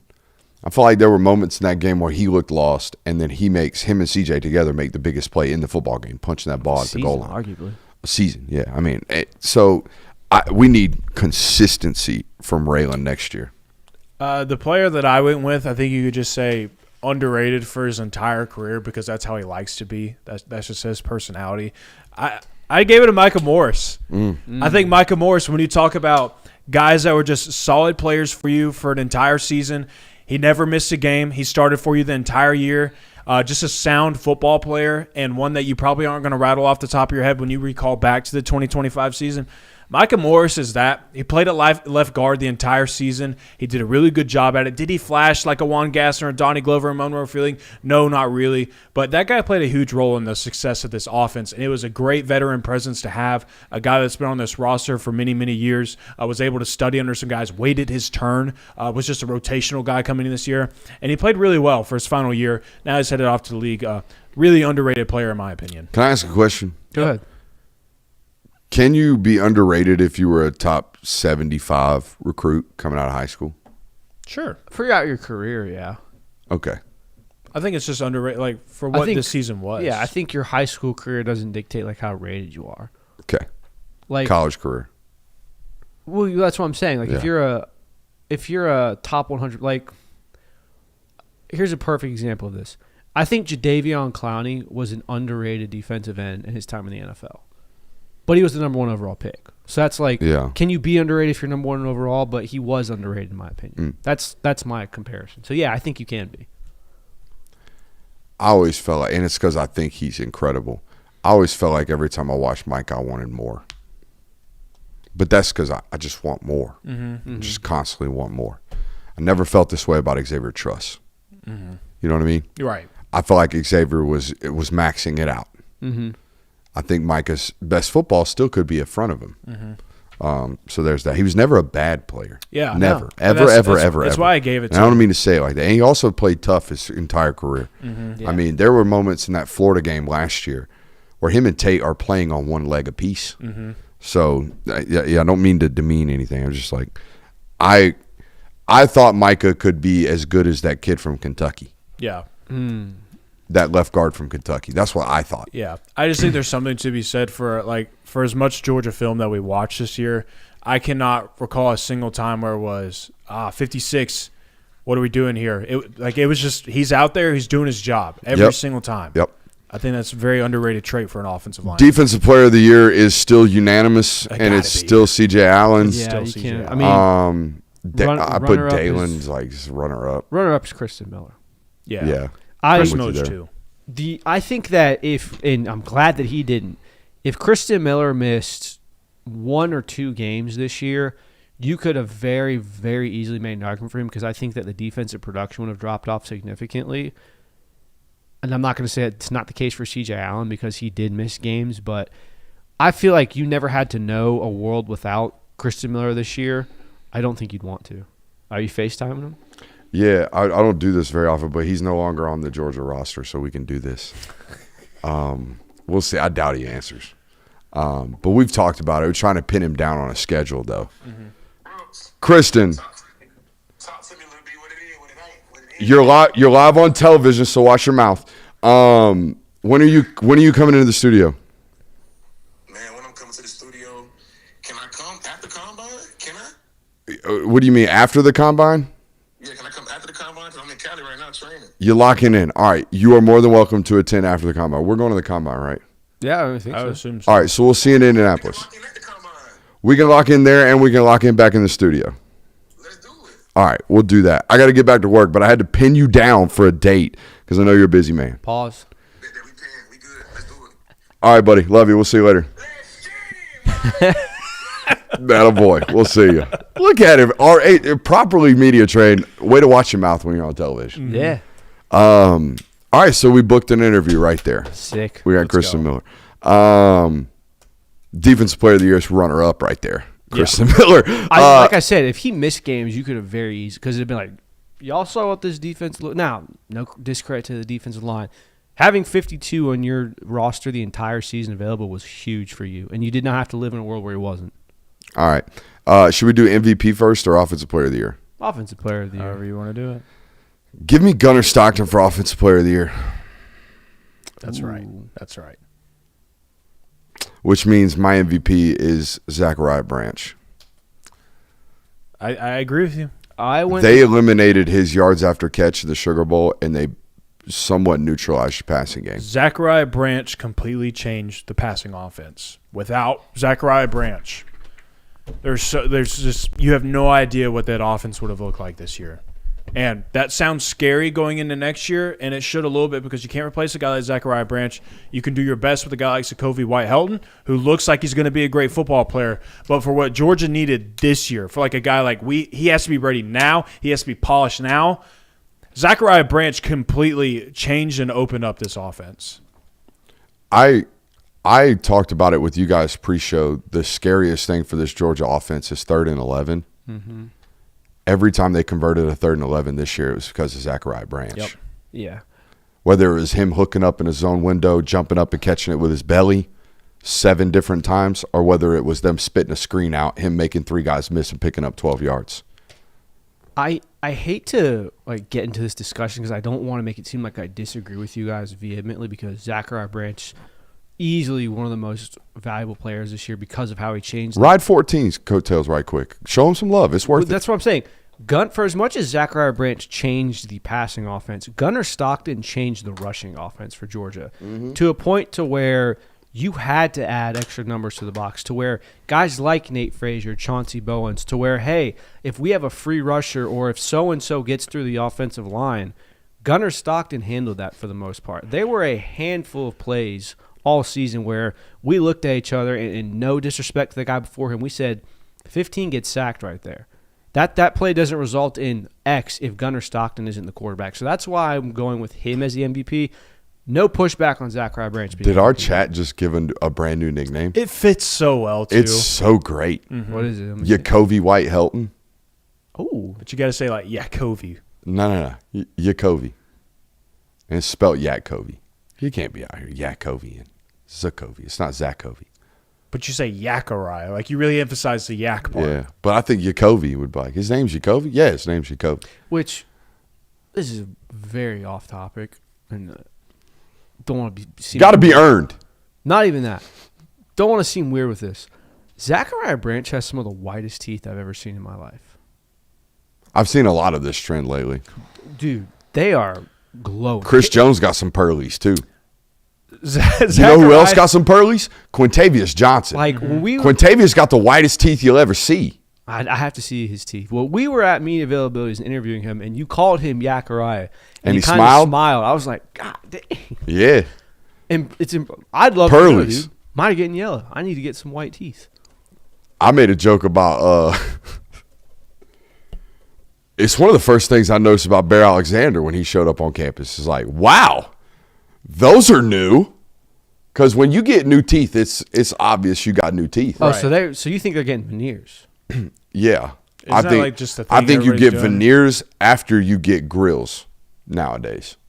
I just want some to make my teeth white. I don't want veneers. No. They cheat that nowadays. They walk in, give them 6 racks, get a whole new set. That's what I think we got going on. It's a scary thing, though, because, like... I mean, we there's got some Chip like, Skylark going on. Oh, yeah. Like, My obviously... shiny teeth in me. It's Like, I very don't- noticeable when you get veneers, but there's also a level to it of, oh, dude, you shouldn't have got those. Yeah, no. that should have No, been no, a Zach- So Zachariah Branch is here's the not deal. those. And I If you're know. gonna do it, don't do the caps, like where they put new teeth over your old teeth. Yeah, don't because do then you end up looking like you got Bucky teeth.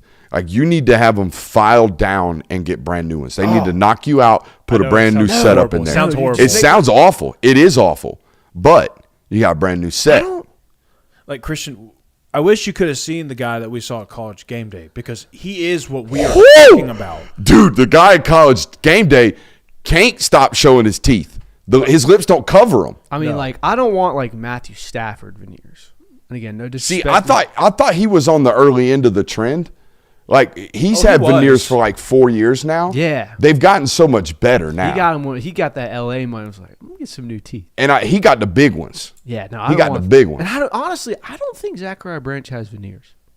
It might not. Maybe he's just got great Just genetics. really, with his- really I think good with his Zachariah hygiene, Branch too. just has a fantastic. So if you're watching this, Zachariah, pop in the chat real quick and confirm that you do not have veneers. I know that's definitely what you're doing on Tuesday. I know night. the moment we sign a big boy check, I'm gonna put like a portion of that away for hair plugs and a brand new set of teeth, Oh, I just need the hair. and maybe kids college, but priorities. You know what I mean? Definitely got to address the hair first. So Definitely. tough. First class to Turkey, you and me. I'm down. Maybe, yeah.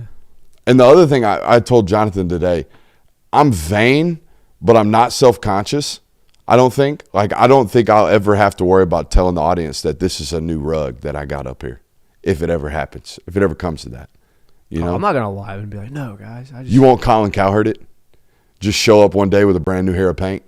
I mean, I'll just show up. I'm not gonna say anything, but I'm not gonna be like, no, this is all natural. Just dieting right and exercising. I prayed and prayed and prayed, and one morning I woke up Boom, and God answered. new rug.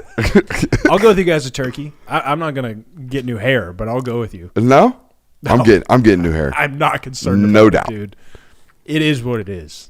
I told you today after a haircut, every time you reach a certain age, and as a man, that every time you get your haircut, it's not that you look better or more presentable, which is a byproduct of getting a haircut, but it just increases the anxiety for me.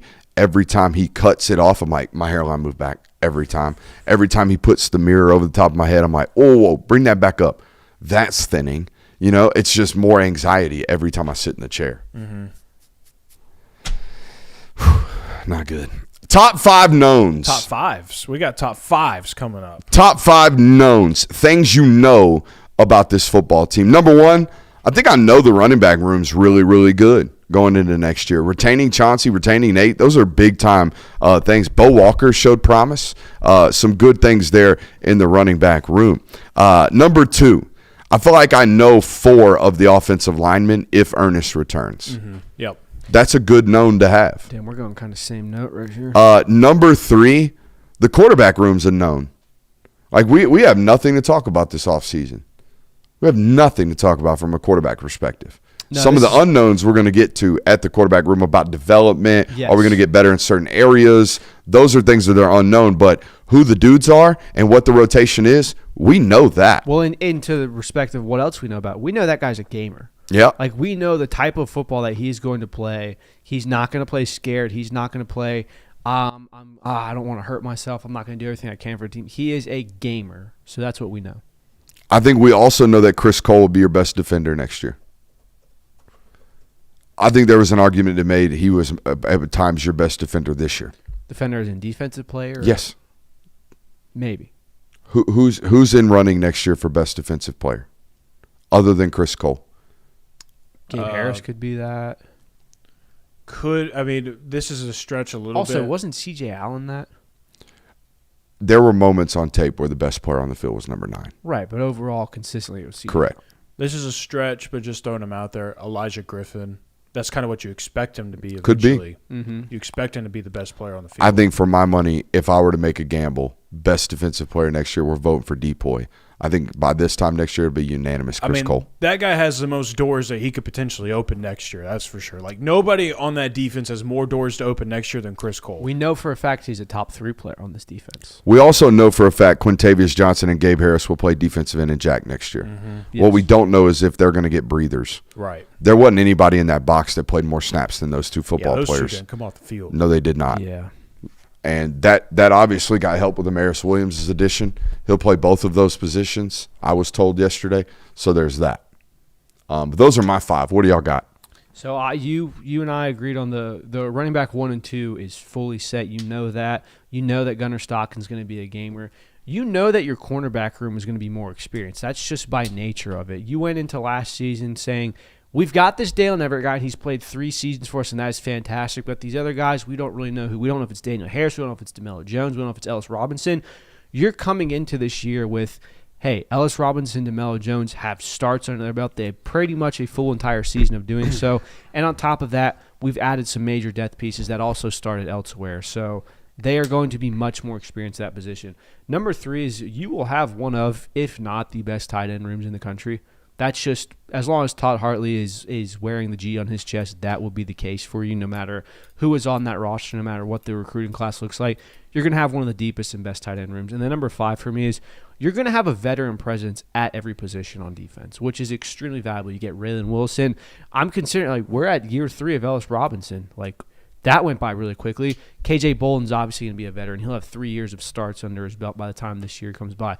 The interior defensive line, you got Xavier McLeod, guys like that have played here for many, many years. Like, 2 years of starts is now veteran presence. So you're going to be veteran. There's going to be a veteran everywhere in the room. I know we're in the local hour, but this type of quote is so refreshing it has to get read on this show. This is from Chris Lowe's article today, or just recently from Tai Simpson. These are direct quotes from him about why he is choosing to remain in the NFL draft. He said, quote, "Everybody would just remember me as the guy who took all this money and went to Miami or Tennessee for his last year. But I was a captain. I put my hand and footprints in the cement of Denny Chimes. I would have lost everything that I built at Alabama." Good on you, Ty. Respect to Tai Simpson. Not many dudes like that left in this sport. Cherish those. That really, really love the university that they play at, and it matters to them. Yeah. Those are a dying breed, I think. Yeah. I think those are a dying breed. I mean, gosh. The moment $6.5 million started getting thrown out there, everybody was like, no way, that dude goes to the draft. I mean, that dude turned his nose up to $6.5 million. Yeah, I mean. And, by the way, at a safe place. Yeah. Like, you're going to get protected at Miami far better than you did the last year and a half as a player. So that's incredible. For Mad him. respect to him. Things like that bring a lot of joy to me in this era of college football. So, Hey, that boy Tai Simpson, give him 3. for my Per top chat 5, request. there's not a whole lot that you guys haven't already stepped on. Offensive line, I phrase it this way: middle to right side of the offensive line. Like no matter what, if Ernest Green stays or he goes, we know for a fact that the right side of the offensive line looking good right now. Linebacker room checks all the boxes. Secondary looks like they're checking all the boxes right now. You at least know who's going to be out there, who's going to be starting for you, who's in Who's contention on for first? playing time. I don't know who is on first base. Running back room, like you mentioned, Brooks, checks all the boxes. And last but not least, the quarterback. You know who the quarterback is. There's no worries or concerns there. You know exactly who it's going to be. You don't have to go through an offseason of, here's a quarterback battle. We're seeing who's on top, who's getting the ones rep this time. Gunnar Stockton, he's the guy. Top 5 unknowns going into next year. Number 1, who's going to be the left guard? Yep. Number 1A, if Ernest Green declares, who's going to be the other tackle? Mm-hmm. Daniel Calhoun, big up year. Like, we need everything from Daniel Calhoun. Gotta have it. We need that guy to play so good in the upcoming season. Number 2, will C.J. Weiland and Taylor be dudes? Because they better be. Need him.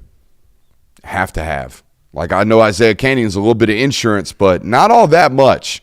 We need the 2025 recruiting class to be dominant. Not just these two. That whole wide receiver group needs to show that they're ready to play as sophomores, and I think that's a lot to ask personally. But, hey, they were going to ask Taylor to get burned this year, so he must be ready. He must be good. Getting burned this year. Who's going to start beside K.J. Bolden year 2? Yeah, that's one of mine. That's weird. That's weird to me. Like, this is the University of Georgia.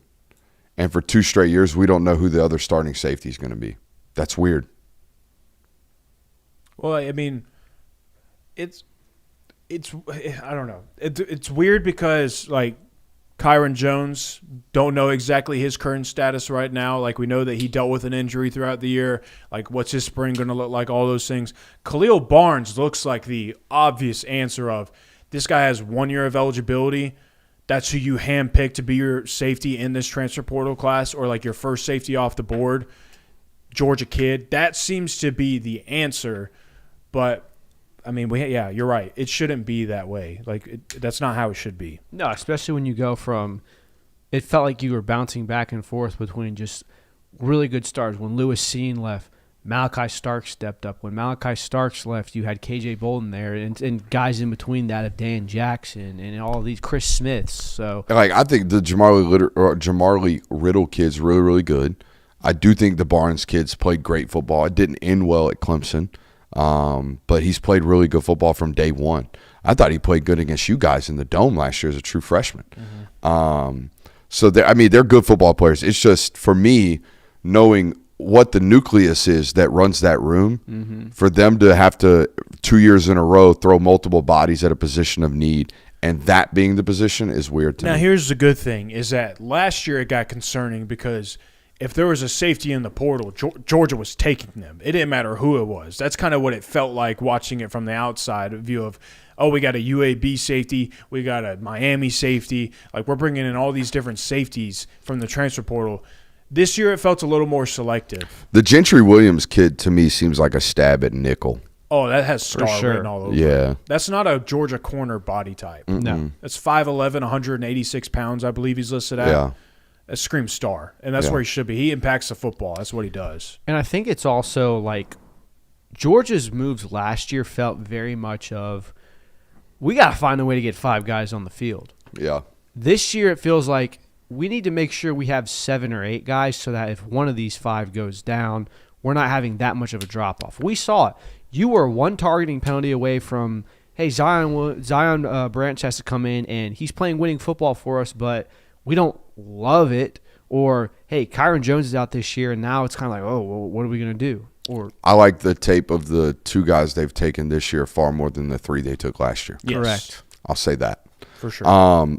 Unknown number 4 for me. Do they have a twitchy rusher? Yep. Right now, I'm leaning no. Ooh, I don't know that Amaris Williams tape. tape Yeah, was that pretty shit was juicy. scary. Looking pretty That's- good. That stuff was good. That's pretty juicy. So maybe him. Maybe he can get after But the for the guys QB. that have been on the roster, we don't know. Yeah. That's the more concerning part. And it was the main thing this year. It was like an obvious Absolutely need right. this year. Number 5, will Gunnar Stockton take a leap? Yep. What does the progression for him look like? I said this in Discord today before the show, patreon.com/Brooks Austin. Honest to God, I would make him throw a baseball all summer. And you're going to tell me he was a catcher. That's fine. That shit is stiff. And there is no way to effectively throw a baseball with a stiff mechanical motion. And when I'm talking about stiff, I'm talking about the fact that the elbow looks straight the entire time through his motion. That's why it looks that way.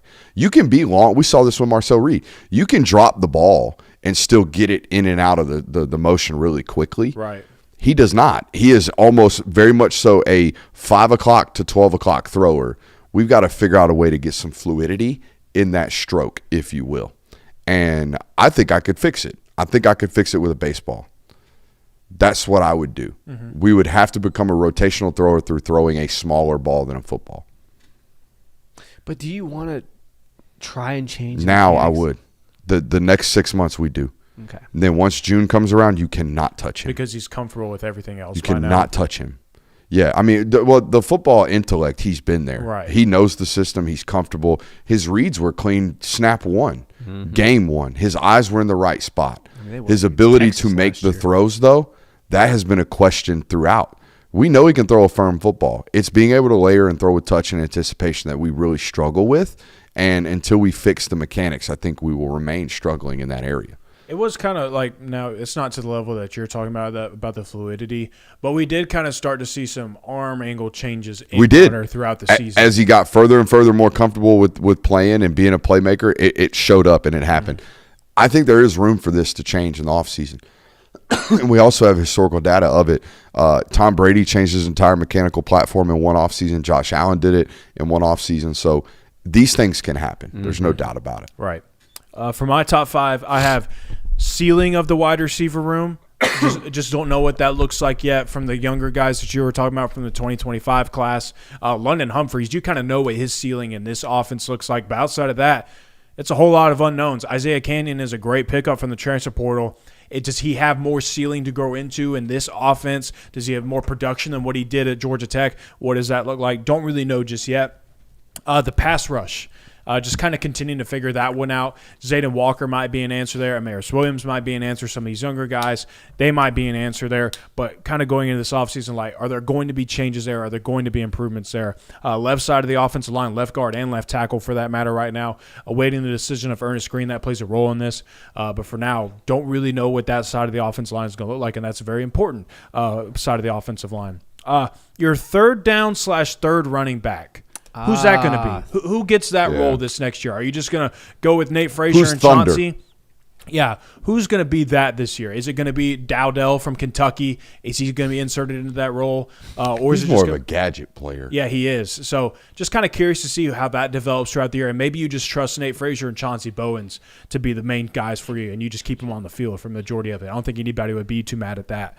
And then offensive line depth. That's my final one of – you have a good idea of who's probably going to be stepping into some starting roles. Now, they might take a guy from the transfer portal that gets added into this mix.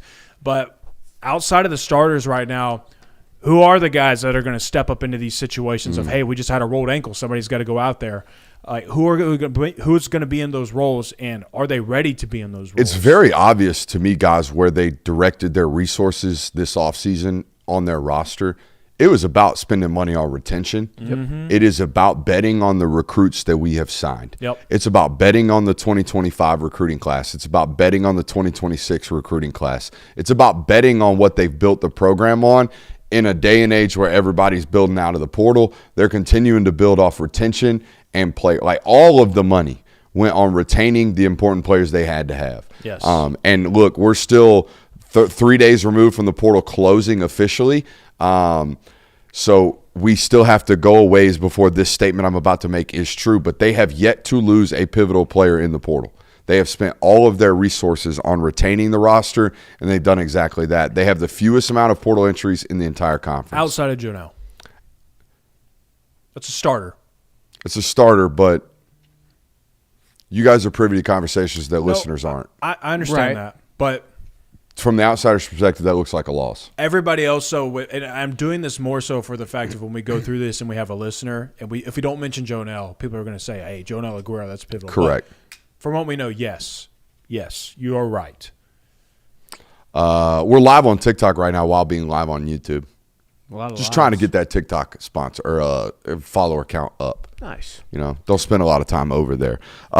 We have another top 5 left, but you got something for me? I've got my 5 unknowns. Yeah. Oh, my bad. No, you're good. That's on me. Go ahead. So you're not going to replace 77 receptions at one player. What does the post-Zachariah Branch wide receiver core and offensive passing system look like as a whole? It very much felt like force-feeding him throughout the season and relying on him in big moments.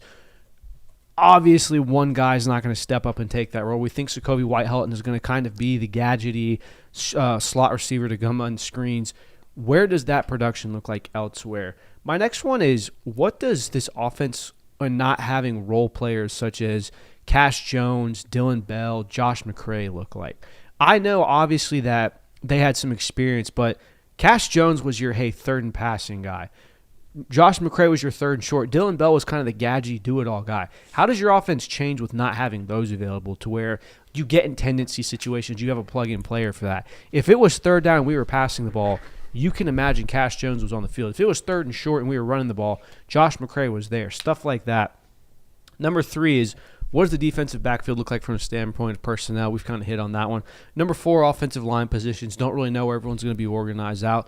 And number 5, I think this is one that has been underrated and not talked about. Who's returning punts and kicks next year? Because Zachariah Branch left, obviously. Jacoby White-Helton. Yes. Cash Jones is also not on the roster anymore. That's both of your kick returners. Who is that? Is it Landon Rolden? Is it another guy? Is it Dwight Phillips? We don't know. So that's kind of what I'm interested to see. So Jacoby White is obviously a great answer. Did return a couple of punts this year, showed a lot of promise, but who knows? So those are my 5 unknowns. All right, let's get into 5 things that got to change. Number 1, deep.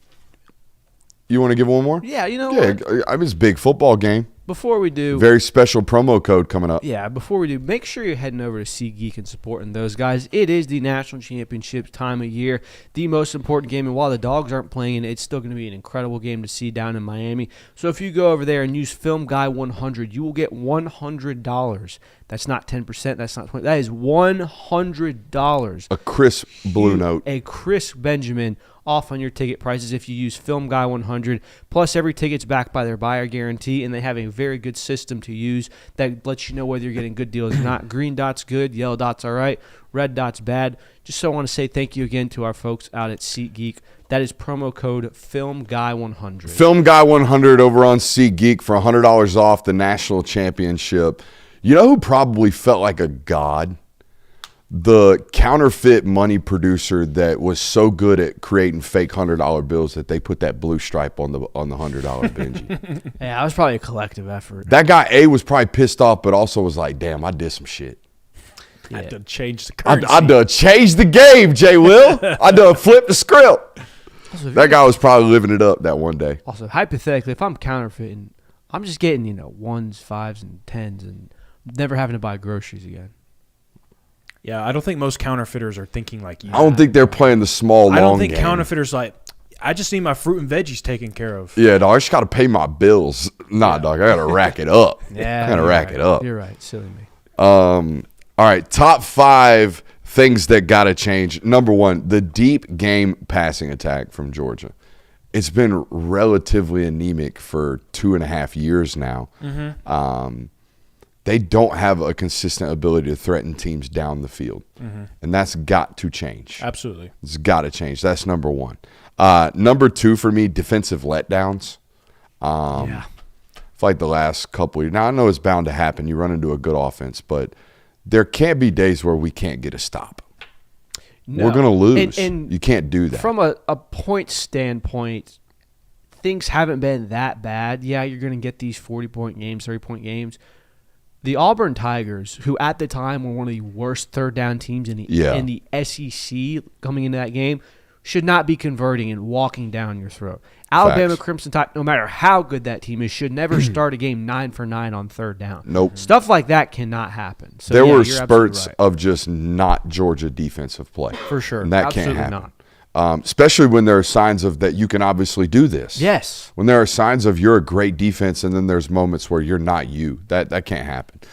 That's got to change. Number 3, can you create some turnovers? Please. I have that as well. Good Lord. Like, what's Yes. going on? I know they're trying. On my I know list they're as well. trying, but, like, this team has not created havoc. That leads into the next one. Can you sack quarterbacks? Like, I know we do a great job impacting the quarterback. I know we flush them from pockets. I know we chase them out. I know we do a great job, but, like, got to get home, baby. Got to get home next year at a much higher rate. And number 5, most important, can you lobby enough big programs for regulation and enforcement of the cap? Because you are very clearly one of these football teams pretending as if the College Sports Commission exists and actually carries weight. And I think it's not going to change until you lobby enough of these programs for them to be like, you know what? Let's regulate this stuff. This is not sustainable. And I do think there's gaining momentum there. Is it pretending to follow? Is it following the rules, or is it just you can't break them? No, I can't do Kirby. 120 I think there are very clearly. Sorry to cut you off. You're I good. think there are very clearly programs that used to have bottomless budgets could get any player that they want, and then College Sports Commission and NIL go and Deloitte passed in January or July of last year. Everybody front-loaded their entire roster value, and now we have certain programs that pretend as if there is a budget, and then certain programs that pretend as if, you think a budget exists. Yeah. Right? Like, we talked about this last night, but guys, the Ohio State Buckeyes are losing starters to the portal because they have to make realistic budget changes, right? They're pretending as if they're getting under a cap. We operated under a system for about 36 months where Tennessee looked like they could buy any football player that they wanted. And now they're losing starters. They're pinned up against a cap. They're trying to get under it. Georgia is this way. Alabama is this way. And then you look over, and Texas spends $12 million in 36 hours. Which is funny because it looked like they were doing what Georgia and the rest of them were doing. Like, hey, Or at least telling their beat they were and telling their fan base they were. And then you know what it looked like to me? Texas looked around and was like, why in the hell are we playing by the rules when the school 2 hours up from us has a bottomless budget and just spent $12 million in 2 hours? Schools within your own state aren't doing Exactly. it. Yeah. So I think that's part of that. But Right. until all of these teams come together, including a school like USC, which looks like they want to play by the rules until they're pinned up on some heat under the seat, and then they're like, 36 high school football players, spend all the money. You know what I'm saying? Like, we've got to get these programs like Georgia, like Tennessee, like Ohio State, like Alabama to actually lobby these other programs to realize that this is the best way for the future and longevity of the sport. Until then, we got chaos. Well, here's what I'm wondering, and you could absolutely be right. They could be following a system. Why is the team that was in a conference that was very well known and attributed for money laundering and finding ways to work around the system when this wasn't allowed, all of a sudden going, oh, there's rules now? Got it. We can't break the rules. When breaking the rules is easier than it's ever been. So from my understanding, the schools choosing to do this the right way are doing so in hopes that everybody follows Pat. Because in all honesty, the best thing for college football is that we actually do have some type of sizable cap, that there is a legislation of this stuff, that there is a level playing field, because then everybody can get to that playing field and play there. But if we're going to operate where some schools like Georgia are operating at $25 million, while some schools are operating at $15, and then we have 6 or 7 schools operating at $35, $40, $55, $60 million, what are we doing? Yeah. At that point, guess- that's where we're at right now. Where we're at right now is where certain schools are operating under a budget, and then certain schools are like, "Hey, we're going to give you the 20 plus 15." Yeah, I guess my thing is like, if Georgia can find ways to win, they will. I think that it's more so like they might not have Texas money, Texas Tech money, all these things to go out and get the $35 million, $50 million roster that they want. So that might be also what's kind of the, hey, we can't do this because of the rules, but it might also just be, means to do so. Mm-hmm. That's what my theory on it is. Mm-hmm. So TikTok chat brings up a good little discussion point here before the end of the live show. Kirby Smart, Kirk Signetti. Or Kurt Signetti. Yeah, who you got? Or who's a better football coach? Kirby Smart, Kirk Signetti. Kirby Smart's been doing it way longer. I need to see Kurt Signetti have this kind of excellence for 5 years, because taking Indiana from where it was to where it is now is unprecedented. It's incredible. That roster is old as hell. So you tried to expose me on Maine for being a fraud for the confetti. Yeah. I don't know where you and I had the conversation, but I vividly remember you looking at me and saying, if It's Kirk hard to push Cignetti, back, yes. if Kirk Cignetti wins a national title at Indiana, 1, it's better than 2 at Georgia. Arguably. But it's also not better than 10 years of my team's consistently in the top 5. I'm always in the conference championship. I've had the top 5 recruiting class basically since I walked through the door. The 1 national title is better than the 2 because of the school that's at, what you had to do to get there, and the 16-team playoff, and your 16-0, or the 12-team playoff, all of that. Yeah, it's better. I don't think that necessarily makes Kirby Smart or Kurt Cignetti a better head coach than Kirby Smart. Ed Orgeron's 2019 season is far better than anything that you could compare to a Dabo Swinney or a Ryan Day. I don't think Ed Orgeron's a better coach overall. And I think what people constantly overlook in this conversation, because I've seen it a lot of places, is, well, Kirby Smart's at Georgia. Kirby Smart has access to all these things, and that's true. Kirk Cignetti walked into a program that was dead, and he's completely revived it. Yes. But you find me all the coaches who have sustained success like Kirby Smart has at a bunch of other blue-chip programs, who have been on top of this sport for as long as Kirby Smart has, or been competitive for as long as he has at any other of these blue chip programs. It doesn't happen very often. I mean, Penn State has failed to do this for a lot of times. Texas is kind of up and down a little bit right now under Steve Sarkisian. LSU has been up and down for many, many years now. I mean, Florida struggling to do it. USC struggling to do it. Kirby Smart, outside of his first season at Georgia, has remained consistent, has remained relevant, has remained one of the top programs in the country. I don't care what program you're at. I don't care what resources you have. It does not happen very often. I would say Ryan Day at Ohio State's on his path. Yeah. But he's 7 years into it, not 10. I think it can be summed up as the individual season that Kurt Cignetti is having right now is better than any – go up and pick any one of Kirby Smart's individual seasons. What Kurt Cignetti is doing right now is better. That doesn't necessarily mean he's the better head coach. And I think you leave it at that. Do you take in the IPU, Elon, JMU wins?